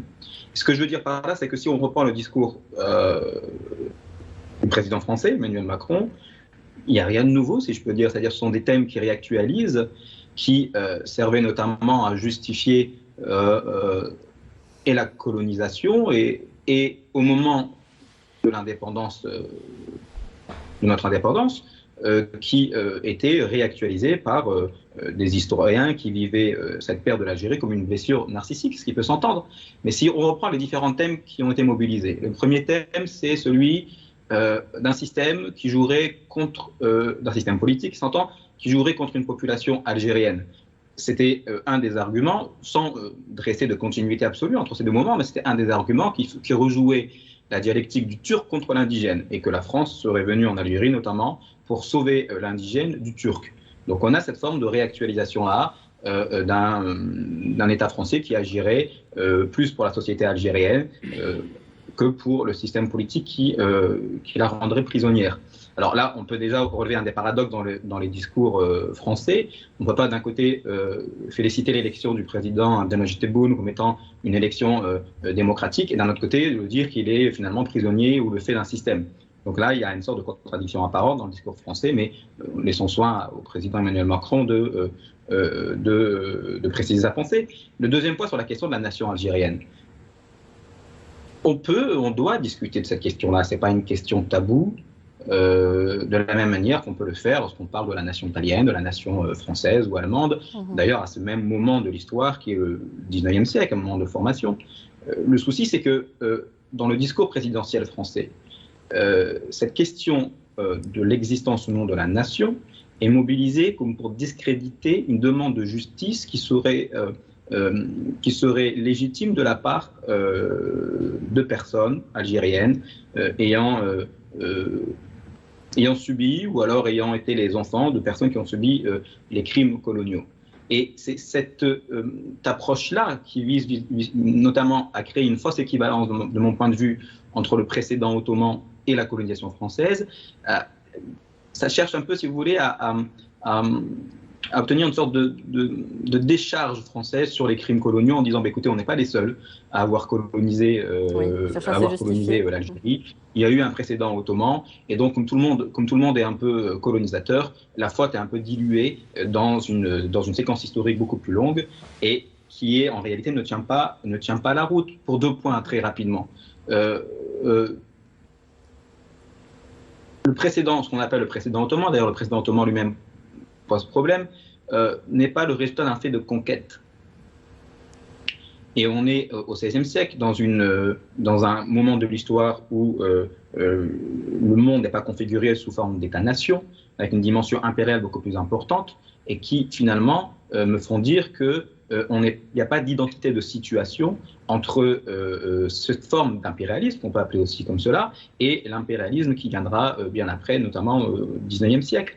La deuxième différence fondamentale, c'est que la colonisation, c'est d'abord un impact et une prise de possession et sur la terre et sur la culture. Toute la dépersonnalisation conséquente à l'œuvre de colonisation. Il ne me semble pas que le précédent ottoman rentre dans ce cas de figure-là. Alors quand je dis cela, je ne sais pas non plus faire montre d'une nostalgie des temps ottomans. Je ne dis pas que les temps ottomans c'était aussi finalement une parenthèse heureuse qu'aurait rompu la colonisation française. Je dis simplement que ces deux situations ne sont pas identiques d'un point de vue historique, et que ces équivalences forcées que la politique française essaye de remettre sur le devant de la scène participe aussi à une volonté finalement de ne pas rendre justice et de limiter la question des crimes coloniaux à une sorte de politique de la mémoire à laquelle je ne souscris pas. Voilà. Merci, Monsieur Amala. Une analyse très pertinente. Monsieur Hadem, aujourd'hui, il relève ce paradoxe ou cette duplicité dans le discours des autorités françaises. On fait parfois un pas en avant, 10 en arrière. On veut montrer qu'on veut aller vers un apaisement des relations. Il y a eu cette déclaration d'Emmanuel Macron en 2017. Il y a eu cette reconnaissance des crimes de torture et d'assassinat de Ali Boumendjel après le rapport remis par l'historien Benjamin Stora. on revient sur tous ces propos, il y a un double jeu derrière pour des intérêts électoralistes, c'est-à-dire qu'on ressort la question de l'Algérie mémorielle quand ça sert leurs intérêts. Et il y a d'abord de l'imposture. Le rapport de Benjamin Stora a fait l'impasse sur l'essentiel des crimes. Des excuses. Et les véritables crimes sont d'abord les crimes commis dans le Dahra avec les enfumades. Presque un siècle avant le Troisième Reich, l'armée française avait déjà inventé les fours crématoires. L'impasse a été faite aussi sur des crimes odieux commis dans plusieurs régions du pays. Il faut rappeler que ce que l'armée française a appelé la pacification, c'est-à-dire l'occupation du territoire, ne s'est pas faite facilement. En 1830, au moment du débarquement, Alger n'a pas été déclarée ville ouverte. Il y a eu de la résistance. Il faut dire que pour partir d'Alger jusqu'à l'Arba'anatiraten, jusqu'à Fort National, il a fallu 27 ans et des crimes le long de Wadi Yasser et des crimes horribles dans la région des Charaïouane. Le rapport de Benjamin Stora a fait l'impasse sur les assassinats et les viols commis par les soudards de l'armée française. Je vais vous interrompre juste pour reprendre le communiqué de la présidence qui dit « Ces crimes qui ne sont pas prescriptibles ne sauraient faire l'objet d'une manipulation des faits d'interprétation atténuante. Pour la présidence de la République, la propension des nostalgiques de l'Algérie française et des milieux qui se résignent difficilement à l'indépendance, plaine que les Algériens ont gagnée de haute lutte, s'exprime à travers de vaines tentatives d'occulter les exactions, massacres, enfumades, destruction de villages, éradication des tribus des résistants qui sont des génocides en série que les acrobaties conceptuelles et les raccourcis politiques ne parviendront jamais à occulter. C'est-à-dire qu'aujourd'hui, on veut occulter ou minimiser carrément les affres de la colonisation je vais vous dire, notre ami l'historien est revenu avec avec une approche très pertinente. Moi, je parlerai des aspects politiques. Il y a une crise entre Ankara et Paris. Cette crise a été provoquée par l'incursion du politique dans le mémoriel, dans l'histoire. Vous savez, ce mariage un peu contre nature entre la politique et l'histoire n'a jamais eu des conséquences heureuses. Quand un Parlement se met à écrire l'histoire, quand un président de la République, prodige de la finance internationale, se met à vouloir réécrire l'histoire, les conséquences ne sont jamais heureuses. Vous savez, l'Algérie, son peuple, son État, ses institutions, n'ont pas à être utilisés dans une crise profonde entre Ankara et Paris depuis que le Parlement français a décidé unilatéralement de traiter à sa manière le génocide arménien. Nous ne sommes pas un punching ball. L'Algérie est une nation établie, c'est un État souverain. Maintenant, on se rappelle une autre incursion du politique dans l'histoire, dans le mémoriel. C'est cette résolution du Parlement, du même Parlement français dans une autre législature sur les bienfaits du colonialisme. Et je voudrais rappeler cette phrase de Bachir Hajali, Rabbi Rahmou, qui disait « Le colonialisme, la colonisation est le mal absolu ». Emmanuel Macron parle de manipulation mémorielle. Qui manipule la mémoire entre les deux peuples? Ce sont les candidats successifs à la présidentielle, à la haute fonction présidentielle en France. Ce n'est pas les Algériens, ce n'est pas les autorités algériennes. Quand vous êtes à quelques encablures de la présidentielle et que vous décidez d'honorer les harkis dans un haut lieu symbolique à l'Élysée et que vous décidez d'instituer une journée de mémoire pour les harkis, je vous dis à titre personnel, je considère que le problème des harkis, ce qu'on appelle les supplétifs de l'armée française, est un problème franco-français. Oui. Ce sont les autorités françaises. Au lendemain de l'indépendance, c'est le général de Gaulle qui avait instruit son ministre de la guerre, Pierre Messmer, pour ordonner aux chefs d'unité de ne pas ramener dans leur bagage, et c'est le terme qui a été utilisé, de ne pas rapatrier les harkis. Les enfants de harkis en 1974, quand ils se sont élevés contre leurs conditions de vie, n'ont pas manifesté devant l'ambassade d'Algérie en France, n'ont pas manifesté devant un consulat, ils ont manifesté devant la préfecture de Gironde. Donc c'est un problème qui les concerne. Tant que, ici, à Alger, que ce soit au niveau officiel ou populaire, on se sent touché par ces agissements, par cette danse macabre sur la mémoire, notamment sur le dossier des harkis, tous les candidats futurs de la 5e, voire de la 6e République, vont essayer de jouer cette carte. Donc, le mémorial, le fait que Emmanuel Macron en parle devant des jeunes Algériens et des jeunes d'origine algérienne à quelques encablures de la présidentielle rend complètement caduque et inopportun et pleine de duplicité son discours. On lui reproche aujourd'hui de vouloir surfer sur la même vague qu'Éric Zemmour, qui veut aujourd'hui ratisser, enfin Emmanuel Macron qui veut ratisser plus large, surtout du côté de l'extrême droite. Monsieur Zitouni, pour vous, les propos ne sont pas peut-être juste portés par rapport à l'élection, non pas de portée électoraliste, électoraliste, mais autre. Mais est-ce que vous ne pensez pas que le timing, quand même, a un rôle à jouer? On ne peut pas l'ignorer.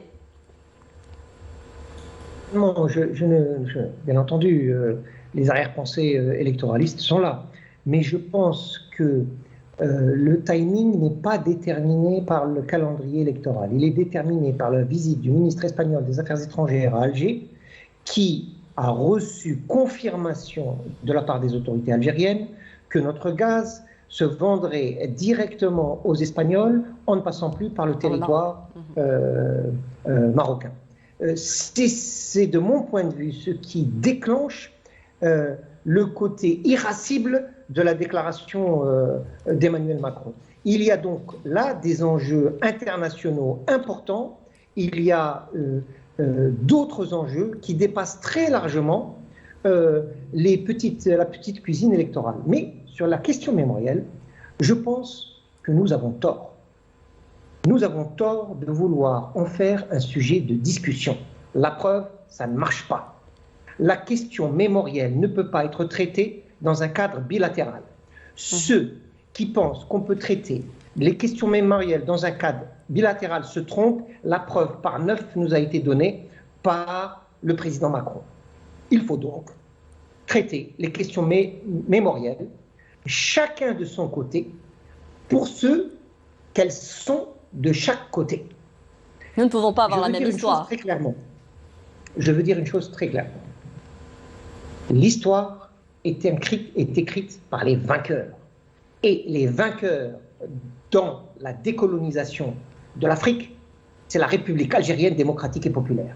Donc, la difficulté qui se pose aux Français, c'est comment écrire une histoire où ils sont les vaincus. C'est ça le débat de fond. Or, nous sommes les vainqueurs sur le plan politique, nous sommes les vainqueurs sur le plan moral, nous sommes les vainqueurs sur le plan éthique, nous sommes les vainqueurs sur tout ce qui concerne cette phase historique. C'est à nous d'écrire notre histoire, et à personne d'autre.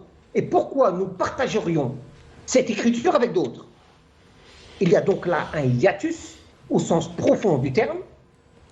L'écriture est une affaire de l'histoire et l'affaire de notre histoire est l'affaire des historiens algériens. Nous n'avons pas à travailler les questions mémorielles avec qui que ce soit. Merci à M. Amala. Je vous laisse rebondir ce que vient de dire M. Zitouni. Nous devons écrire notre histoire. Et je vais vous dire une chose. Ceux qui fonctionnent sur la rente mémorielle, ce n'est pas nous. C'est d'autres. C'est d'autres qui fonctionnent sur la rente mémorielle. D'autres qui sont au pouvoir à Paris et ailleurs. C'est eux qui fonctionnent sur la rente mémorielle. Contre argent sonnant et trébuchant, le président Saad Abdelmajid Tebboune a été très clair. Il n'attend rien, aucune compensation. Donc, ceux qui fonctionnent sur la rente mémorielle n'appartiennent pas à notre culture. Monsieur Amala ? Alors aujourd'hui, finalement, ce que vient de dire M. Zitouni, c'est que la pilule ne passe toujours pas. Après la révolution algérienne, ce sentiment de défaite ne passe toujours pas. C'est à nous aujourd'hui d'écrire notre histoire, nous qui les avons vaincus. Je partage le point de vue de M. Zitouni sur la question de l'impossibilité du hiatus à penser une politique de la mémoire et de l'engager dans des relations bilatérales. Différents historiens algériens ont écrit là-dessus au moment de la sortie du rapport de Benjamin Stora. C'est véritablement, je souscris à cette idée d'impossibilité. J'ai envie de dire, le roi est nu en réalité. Je veux dire, les propos d'Emmanuel Macron, effectivement, agissent comme un révélateur de cette impossibilité. Là, encore une fois, je partage cette opinion-là. Ceci étant dit, les deux États, moi je pense que les usages qu'on appelle les usages politiques du passé, ce sont une pratique courante des États en réalité. Les États ont tous, dans leur volonté de faire cohésion, une politique de la mémoire. Et je pense que l'État algérien participe également, joue sur ce ressort-là autant que la France ou d'autres États. C'est pas là le problème. Je pense qu'il faut faire le distinguo entre ce qu'on pourrait appeler ces dispositifs mémoriels, et ce qu'est l'histoire à écrire, évidemment. Et il y a véritablement une asymétrie dans la production des savoirs qu'il faut prendre à bras-le-corps en Algérie. Et ce qui ne retire rien aux travaux des collègues et des chercheurs. Mais ce qui pose aussi la question de l'accès aux archives, il faut le dire très clairement. On perd beaucoup de temps dans ces questions administratives d'accès aux archives qui, finalement, nous remet toujours dans cette idée d'une répétition générale, d'une mémoire tortueuse de la France en Algérie et qui surdétermine nos propres débats. Par exemple, sur la question des harkis, je ne suis pas d'accord pour dire que c'est une histoire que française. C'est la responsabilité française qui est engagée sur la question de leur accueil en France. Là, on est d'accord. Mais la question des harkis, c'est une question qui est aussi une question qui intéresse la société algérienne. C'est une question qui permet de relire la question des engagements pendant la guerre d'indépendance algérienne. C'est une question qui permet de rendre plus de complexité finalement à ce qu'était la société algérienne sous la domination de la colonisation. De mon point de vue, il n'y a pas d'harkis sans colonisation. Ce qui veut dire qu'il faut réinscrire cette question-là dans une longue durée, mais ne pas trouver prétexte qu'un soi-disant rapatriement en France constituerait comme quelque chose qui serait mis hors d'un questionnement qui serait proprement algérien. C'est aussi une question qui nous intéresse. La deuxième question, je pense, le deuxième point, là, je pense, où on fait également fausse route, si je peux dire, c'est qu'on confond mémoire et justice. La question des crimes coloniaux, la vérité est établie. On n'a pas besoin de considérer le gain de connaissances historiques comme une forme de reconnaissance de ces crimes et qui vaudrait pardon, si je peux dire. La question qui est posée, c'est celle de justice, c'est pas celle de mémoire. C'est qu'est-ce qu'on fait de cette connaissance historique qui engage la responsabilité d'un État, d'un point de vue juridique, et qui pose la question des crimes contre l'humanité sous l'angle de l'imprescriptibilité. C'est ça que nous devons travailler si on veut faire avancer également le débat, et en Algérie, mais pas que pour les Algériens, pour d'autres situations. Ce n'est pas une question de mémoire, ce n'est pas une question de pardon, ce n'est pas une question de reconnaissance, ce n'est pas une question de repentance. Pour moi, tout cela nous maintient au seuil d'une question fondamentale, pour nous et pour les autres, une question de justice. Donc c'est cela qu'on doit travailler à mon avis, et la question du mémoire, elle nous maintient dans un non-deçà de la justice. Je vous laisse rebondir sur ça, il n'est pas question de repentance aujourd'hui, une question de justice. Oui, une question de justice, mais seulement si vous me permettez, madame, de recentrer le débat. Vous savez, l'histoire, dans cette affaire-là, a servi d'alibi. Il y a d'autres réalités d'ordre géostratégique qui ont poussé le président Macron à créer une situation de crise avec notre pays.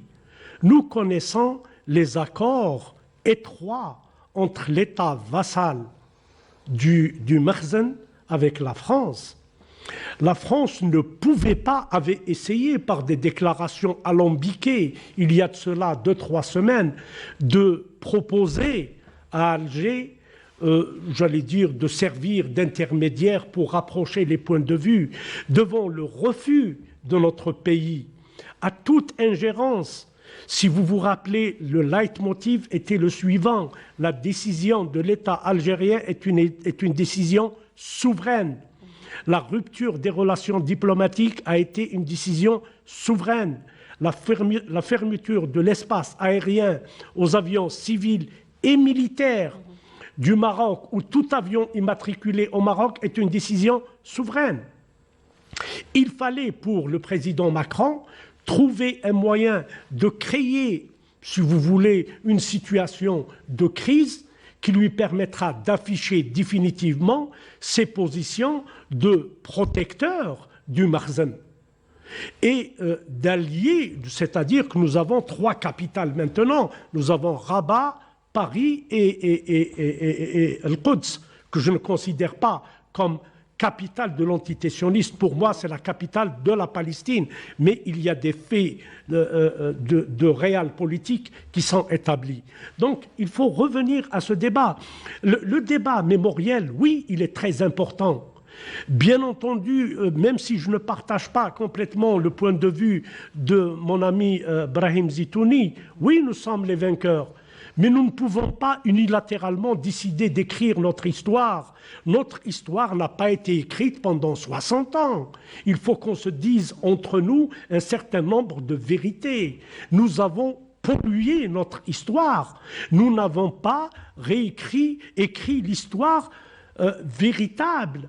Et tout ça, pourquoi? Encore une fois, parce que le politique s'est ingéré dans l'écriture de l'histoire. Mais bien entendu. Revenir aux faits et laisser les historiens faire leur travail. L'histoire est une affaire de professionnels, de professeurs d'histoire, d'historiens et de chercheurs. Le politique n'a pas à s'ingérer à chaque fois, ici ou ailleurs. À chaque fois que le politique intervient, il travestit, il tente de travestir les faits historiques, parce que les faits historiques sont là, ils sont têtus. Je reviens, si vous me permettez, sur le plan géostratégique. Oui. La France a perdu la main en Centrafrique au profit de la Russie. La France a perdu la main au Mali. Au profit de la Russie. Mais bien sûr, les résultats enregistrés... On l'a vu, le ministre malien à l'ONU. Le Premier ministre malien... Alors, le Premier ministre malien, pour une phrase, la France nous a abandonnés en plein vol. Vous avez vu les déclarations au vitriol de... Mais vous savez, quand on est mauvais perdant et on devient agressif. Vous savez, les résultats enregistrés par l'armée malienne avec les Spetsnaz, les commandos russes, en l'espace d'un mois et demi, sont supérieurs aux résultats enregistrés par Serval et Barkhane réunis. Derrière les problèmes mémoriels ou les discours mémoriels, mais en fait c'est pour cacher un problème de politique interne à la France et une débâcle qu'elle a eue en Afrique. Vous savez, la France d'Emmanuel Macron a eu plusieurs camouflés les USA et l'Australie. Au niveau intérieur. Oui. Le président Macron n'a pas su gérer les gilets jaunes. Il n'a pas su gérer la Covid-19. Oui. C'est le seul pays qui dit appartenir à l'élite du monde qui n'a pas fabriqué un vaccin propre à lui. C'est un pays qui a voulu garder une zone d'influence en Afrique, mais qui n'a pas été à la hauteur. C'est le COVAX et et c'est les Russes et les Français qui ont fourni à l'Afrique les vaccins. Mais je veux vous dire, il est à l'approche des élections, il veut faire feu de tout bois. Mais les faits sont établis. L'Algérie est revenue sur le plan diplomatique dans sa profondeur stratégique. Elle est revenue sur le dossier libyen et le monde entier, les États-Unis, Washington, Pékin et Moscou considèrent qu'il faut passer par Alger pour régler le problème libyen. Le monde entier, y compris les Français, se sont retrouvés dans l'obligation de reconnaître que pour régler le problème malien, il faut revenir aux accords d'Alger. Je vous dis, c'est le perdant. Il a fait, en son fort intérieur, en plus... Finalement, à 6 mois de la présidentielle, Emmanuel Macron se retrouve en mauvaise mauvaise posture. Il a fait son bilan, madame. Son bilan est mauvais. Il a fait son bilan. Oui. À cela, de camoufler une gifle au propre et une gifle au figuré, la dernière, celle avec les USA. Celle avec les USA et l'Australie et la Suisse. Ils ont perdu le marché au profit du F-35 américain et ils ont perdu le marché des sous-marins au profit des États-Unis. Parce que les Australiens ont compris que la France n'est pas une puissance mondiale et qu'ils ne pouvaient pas les protéger contre le danger chinois. C'est la perception des Australiens. Monsieur Zitouni, alors est-ce que finalement ce dérapage d'Emmanuel Macron cache plus un mal-être politique interne à la France et un mauvais bilan à 6 mois des élections présidentielles françaises? Une perte de vitesse, hein? Oui, je crois que cette réaction est l'expression de deux grands mouvements, j'allais dire deux grands mouvements qu'il faut prendre dans leur profondeur historique. Le premier mouvement, c'est que la France n'a même plus les moyens de se payer une politique de l'impérialisme du pauvre. C'est-à-dire qu'on voit bien que déjà c'était des tendances qu'on voyait dans la diplomatie française. Dès le XVIIIe, XIXe siècle, les défaites napoléoniennes ont ouvert la voie au colonialisme français en Afrique. Parce que face aux grandes puissances européennes qui avaient pris le dessus sur la France et l'aventurisme bonapartien, eh bien, il fallait essayer de faire face aux Européens à travers des acquisitions africaines. Cet impérialisme du pauvre, aujourd'hui, on voit bien qu'entre l'entre-deux-guerres, en France, ça s'exerçait sur l'Europe de l'Est. Aujourd'hui, ça veut s'exercer sur l'Afrique et en particulier l'Afrique du Nord, mais comme il a été rappelé très justement par C. Mostafa Haddam, on voit bien que la France n'a plus les moyens de sa politique, ni mondiale, et j'allais dire ni régionale, d'autant qu'elle s'est emprisonnée dans une alliance qu'elle a intégrée au sein de l'OTAN et qui ne lui donne plus les marges de manœuvre qu'elle avait auparavant. Ça, c'est le premier mouvement historique. Le deuxième mouvement historique qui me semble extrêmement important, c'est que la France n'arrive pas non plus à réaliser des tentatives de containment du pauvre, c'est-à-dire de l'encerclement des pays qu'elle vise, essentiellement les pays d'Afrique francophone, les pays sahéliens et les pays maghrébins. Elle n'y arrive pas tout simplement parce qu'elle est courte sur le plan budgétaire et ceci est doublé par une divergence d'intérêts fondamentale entre elle et les États-Unis sur la question africaine, mais aussi sur les questions asiatiques. Il y a là donc une double problématique française à résoudre, qui sont inscrites dans des tendances historiques lourdes, et je ne vois pas comment, au vu de ce qu'est la France aujourd'hui, comment cette glissade du déclassement français depuis une trentaine d'années pourrait s'arrêter. Et face à ce déclassement français, eh bien, il y a un reclassement maghrébin contradictoire porté par l'Algérie, qui est le barycentre des recompositions en Afrique du Nord. Et c'est pour ces raisons-là qu'il y a ces crispations. Le facteur interne me semble un instrument pratique d'expression d'une inquiétude profonde et qui s'inscrira dans la durée, parce qu'aujourd'hui, l'Algérie est rentrée dans une phase démocratique qui verra ces mouvements profonds se différencier autant sur le plan de ces alliances géopolitiques que sur le plan de ces élargissements économiques et culturels. Monsieur Amala, pour revenir un peu au discours d'Emmanuel Macron lors de sa rencontre avec des jeunes Français d'origine algérienne et à la veille du 17 octobre ou de la commémoration du 17 octobre 1961, une question leur a été posée. Que me conseillez-vous?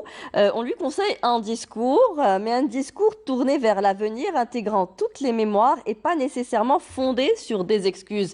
Je sais que vous parliez de justice, mais que peut-on dire sur cette intervention? Peut-on réellement le faire? Déjà, je voudrais apporter un correctif, si vous me permettez, parce que je pense que dans ces questions de discours, si on maintient l'analyse à ce niveau discursif, la qualification est un enjeu. Donc, quand vous dites les Français d'origine algérienne, il faudrait peut-être pas renvoyer leur appartenance à l'Algérie à une archéologie de l'identité, mais ils sont aussi algériens, parce que généralement, ils ont la double nationalité. Donc, tout l'enjeu est de dire finalement... je pense que l'enjeu, c'est aussi cette diaspora algérienne, et puis il faut en faire une chance pour l'Algérie. Donc, ce sont aussi des Algériens, et c'est à eux de se déterminer. Donc, Macron, le président Macron, sait jouer de cela. En Algérie, on sait moins le faire. Donc, il faut, je pense, ce que je veux dire par là, je pense qu'il faut articuler l'audace du président français à quelques-unes de nos faiblesses, et l'une de nos faiblesses est aussi la gestion de cette diaspora. Le deuxième point, sur la question des excuses. On nous dit, on répète qu'il n'y a pas de repentance, qu'on ne demande pas la repentance et que ce n'est pas refus de repentance qu'on demande pardon. Donc là, on nous met dans la position, encore une fois, ce qui, je vous le dis clairement, m'agace un peu en réalité, c'est la position d'attendre le prochain discours d'Emmanuel Macron sur le 17 octobre 61. Donc finalement, on est toujours rattaché à un agenda dont on n'a pas la maîtrise dans cette politique mémorielle, qui est l'agenda français. Si on prend le discours, par exemple, sur les Harkis, par rapport à ce qui pourrait être dit sur... Non, monsieur Amala, s'il vous plaît, c'est juste pour dire qu'aujourd'hui, on utilise ces termes un petit peu pour justifier justement ce refus de s'excuser en disant on veut se tourner vers l'avenir. Est-ce qu'en se tournant vers l'avenir, on doit oublier le passé ? Mais alors, je l'aurais dit, ce n'est pas une question d'oublier le passé, parce que l'oubli n'est pas possible. Si vous interrogez quiconque sur ce qu'a été la colonisation, y compris les descendants d'Algériens qui sont en France, c'est une mémoire qui reste vive, pas forcément douloureuse, pas forcément névrotique, mais c'est quelque chose qui est présent. La question, c'est encore une fois la question de justice. Qu'est-ce qu'on fait de crimes coloniaux qui peuvent tomber sous... On a un souci de connexion. Monsieur Zitouni, vous voulez intervenir ? Je vous voyais hocher de la tête. Oui, tout à fait en droite ligne de ce qui vient d'être dit par notre ami. Il me semble que sur le plan politique, ça devrait au contraire s'exprimer sous la forme de ce qu'a voulu faire finalement Béchir Boumaza à l'époque, une fondation du 8 mai 1945, mais ce serait une fondation de reconnaissance des crimes du colonialisme, à qui on donnerait une association, à qui on donnerait des assises juridiques et qui irait sur le plan et national et international lutter pour une reconnaissance auprès des instances internationales ad hoc, une reconnaissance des crimes coloniaux et que l'on qualifie sur le plan juridique et sur le plan du droit international, le colonialisme de crime contre l'humanité, et peu nous importent les belles paroles, ce qui nous importe, ce sont les qualifications qui seraient retenues par le droit international de cette phase historique qu'a été le colonialisme, avec ses corollaires contraignants d'un point de vue juridique. Et je crois qu'il est nécessaire en Algérie de passer à une autre étape, une étape beaucoup plus active, beaucoup plus supérieurement intelligente, où l'on forgerait, sur la base des crimes coloniaux, un outil de rétablissement de l'éthique et de la justice, pour reprendre les termes de notre ami historien, de telle façon que cette action puisse s'inscrire au crédit de l'Algérie, pas simplement pour les crimes coloniaux qu'elle a subis, mais pour l'ensemble des peuples qui ont subi des crimes coloniaux, de l'Afrique du Sud à l'Amérique du Nord, de l'Asie à l'Amérique latine. Voilà une action de concertation qui ferait de l'Algérie un pays d'avant-garde dans ce domaine-là.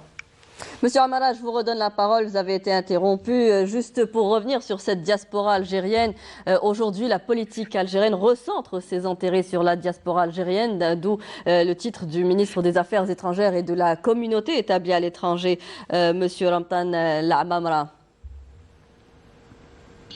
Oui, mais il ne faudrait pas voir, si vous voulez, la question de la diaspora que d'un strict point de vue, d'un apport économique ou de compétences. Je pense que c'est aller au-delà parce qu'il y a une dimension significative de ce que représente finalement cette migration algérienne et cette diaspora dans le monde, notamment en France. Mais juste pour reprendre rapidement ce que vient de dire M. Zitouni, je souscris parfaitement à ce qu'il dit.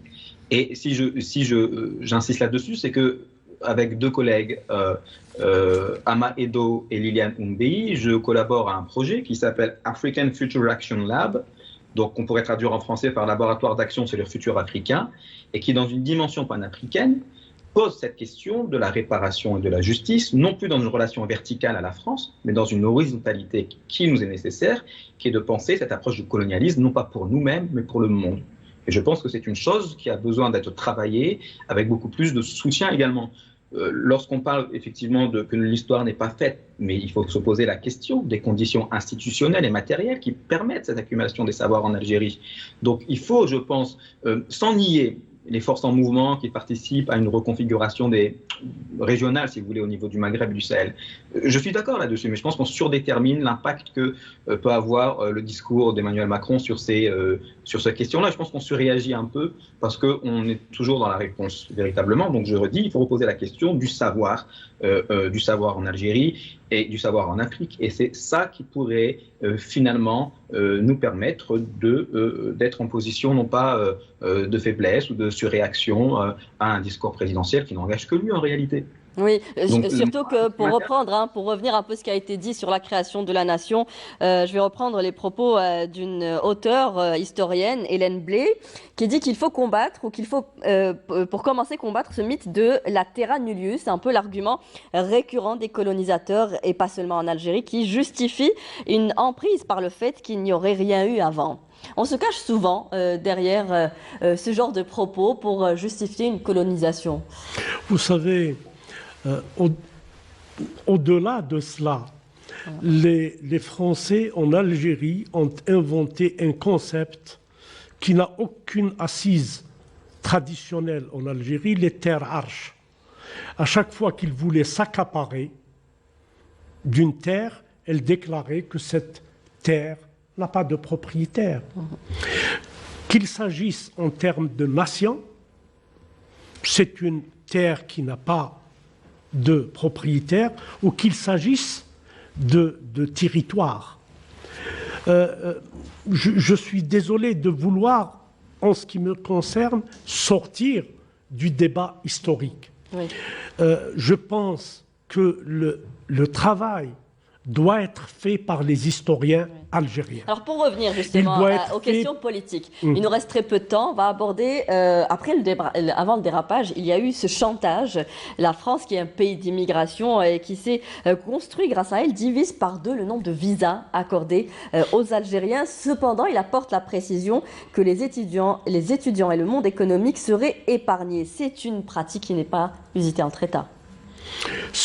D'abord, il s'agit d'un chantage, parce que le ministre de l'Intérieur pose un certain nombre de conditions pour revenir à la normalité, ce qu'il appelle la normalité en termes de nombre de visas attribués aux Algériens et aux Tunisiens. Parce que pour le Maroc, la France n'est pas une terre d'immigration, c'est la Belgique et la Hollande qui est une terre d'immigration, donc ils réduisent par moitié ou par tiers, cela importe peu. Faire du chantage à un pays souverain, c'est-à-dire où vous reprenez vos délinquants, où vous reprenez des jeunes Algériens qui sont devenus des islamistes extrémistes, et pour la majorité, on fait le coup de feu. Oui, pour la majorité, ont fait le coup de feu en Syrie et qu'ils sont revenus, pardonnez-moi l'expression, ils veulent nous les fourguer sans nous donner la possibilité de vérifier si ce sont véritablement des Algériens. Alors qu'en même temps, des Algériens qui sont arrivés en France, comme Harraga, sont protégés par les services français. On leur ouvre toutes les portes à condition qu'ils acceptent d'insulter leur pays, l'histoire de leur pays et les institutions de leur pays. Ces deux poids, deux mesures et cette duplicité dans le langage, nous en sommes habitués. Sur le plan mémoriel, je voudrais dire une phrase. La France a présenté ses excuses pour les Noirs, pour la traite négrière. Elle a présenté ses excuses pour la communauté juive après le Veldiv, après les rafles du Veldiv. Elle a présenté des excuses à tout le monde, sauf à l'Algérie et aux Algériens, parce que c'est un fonds de commerce. C'est un fonds de commerce politique. Oui, c'est ce qui se passe. Et ça va encore continuer. Je vous l'ai dit tout à l'heure, madame, 5e, éventuellement 6e République. Il nous appartient à nous, Algériens, d'aller chercher nos archives. Elles ne sont pas uniquement en France. Vous avez des historiens anglais, des historiens américains qui ont travaillé je rejoins M. Amara quand il dit il faut sortir de cette logique de verticalité. Nos archives ne sont pas uniquement en France. Nous pouvons faire des recherches avec d'autres pays, avec des universitaires. Mais pour moi, cela ne doit pas relever de la politique. Il s'agit d'un travail académique, d'une part, pour ce qui est de la recherche, et il s'agit d'un travail de juristes, de pénalistes, pour aller devant, dès lors que les dossiers sont ficelés, sont prêts, par la collaboration entre les historiens et les hommes de loi, aller devant les instances judiciaires internationales pour tous les dossiers qui sont ficelés. Le dossier des essais nucléaires est largement prêt. Je discutais avec une grande avocate algérienne que je respecte beaucoup et elle me dit que le dossier est ficelé. Je pense que définitivement, il appartient à l'Algérie d'engager ses chantiers de recherche historique et mettre l'ancienne puissance coloniale, la mener devant les tribunaux internationaux et nous occuper de politique. Nous sommes un pays central dans notre région. Ouais. Nous avons été pendant longtemps le porte-drapeau de l'Afrique et des non-alignés. Il nous appartient maintenant, et cela est en train de se faire, de renforcer notre rôle. Niger, vous savez, le monde ne respecte que les gens forts, que les États forts. Et pour que l'Algérie devienne un État fort, il faut plus de démocratie, plus de liberté, un front intérieur solide.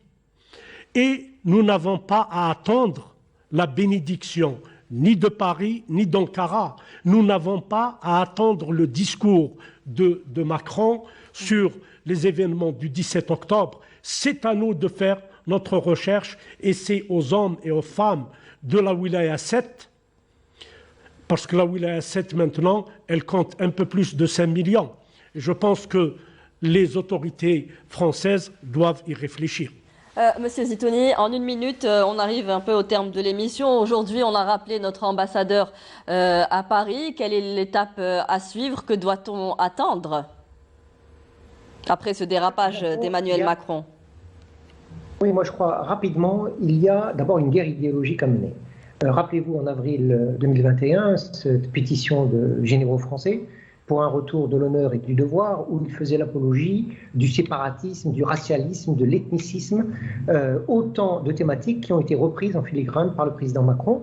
Et donc on voit bien que celui qui se soumet à ces généraux, c'est bien Macron et pas quelqu'un d'autre. Ça, c'est le premier point. Le deuxième point, et il me semble que c'est tout aussi important, si on devait réfléchir un petit peu sur ce que constitue, ce qui fait la force des États, eh bien, je reprendrai un historien français qui, dans l'identité de la France, Fernand Braudel, disait, à côté de l'administration monarchique, il parlait de la France d'avant la Révolution française, l'armée est donc devenue l'outil le plus actif de la formation unitaire de la France. Voilà donc que l'on nous reproche d'avoir une armée qui travaille à l'unité nationale. Ça gêne beaucoup, mais je renvoie les historiens en herbe à leurs propres professeurs afin qu'ils comprennent le rôle historique des armées dans les édifications des États. Donc il y a d'abord un travail idéologique à réaliser parce qu'on se bat avec des idées.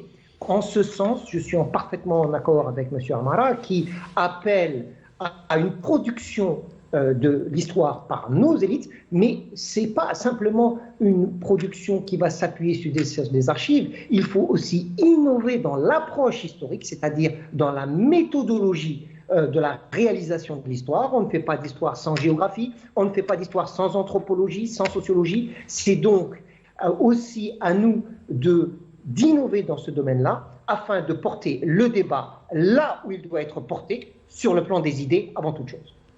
Monsieur Amara? Oui, je suppose que oui. Je suis ravi d'entendre qu'on est tous d'accord sur ce point. Vous savez, moi, j'ai rien à attendre du président français, Emmanuel Macron, j'ai rien à lui demander. Mais celui à qui je m'adresse, avec toute la solennité nécessaire à cela, c'est au président Abdelmadjid Tebboune. Je pense qu'il faut travailler à libérer les énergies et à libérer la recherche. Parce que je pense qu'il y a véritablement, il ne faut pas nier, malgré tout, des contraintes institutionnelles à ce que la recherche se fasse dans de bonnes conditions en Algérie.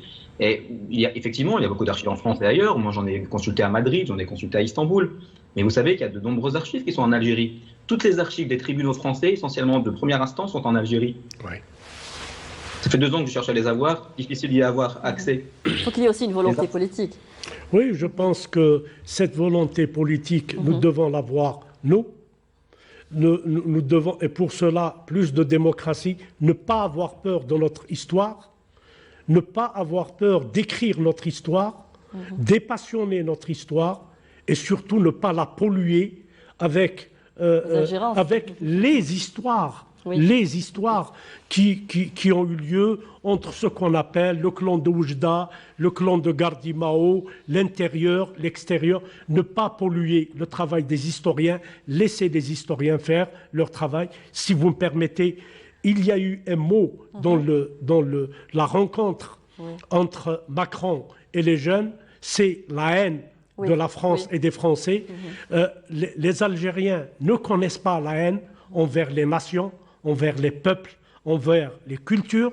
Ce sont les auteurs algériens d'expression française qui ont redonné leur lettre de noblesse à la littérature française. C'est Mamri, c'est Dib, c'est Pharaon, c'est Assia Djbar, et pour la nouvelle génération, c'est Yasmina Khadra Moulsehoul, c'est Rachid Boudjedra. Donc, on n'a pas de haine. Par contre, les Algériens ont du mépris. Ils ont du mépris pour ceux qui tiennent un discours paternaliste. Ils ont du mépris pour les néocolonialistes. Et ils ont du mépris pour ceux qui veulent nous apprendre comment gouverner notre pays. Quand les Algériens n'ont plus voulu, n'ont plus voulu d'un 5e mandat, d'un président qui ne pouvait plus faire face à ses responsabilités, ils l'ont fait tout seul. Et il se trouve qu'à ce moment-là, Brahim Zitouni, notre ami Brahim Zitouni l'avait rappelé tout à l'heure, à ce moment-là, Paris avait actionné, bougé pour avoir un prolongement du 4e mandat. Les Algériens ne connaissent pas la haine. Les Algériens ont fait la différence pendant la période de la lutte. Ils ont fait la différence entre Ozarès et Gisèle Halimi. Ils ont fait la différence entre les soudards de l'armée française et les parachutistes de Mathieu. Et les Algériens ont continué à aimer, à respecter les porteurs de valises du réseau Jensen. Les Algériens savent faire la différence. Nous avons rédigé la déclaration de novembre en français. Nous n'avons pas d'a priori. Donc si haine, il y a. Suivez mon regard. Merci à vous trois, messieurs, d'avoir participé à ce débat, loin de toute passion, mais en revenant sur les faits historiques et les faits d'actualité. Merci à vous tous de nous avoir prêté attention. Je vous retrouve mercredi pour un nouveau débat de questions d'actu. Bonsoir.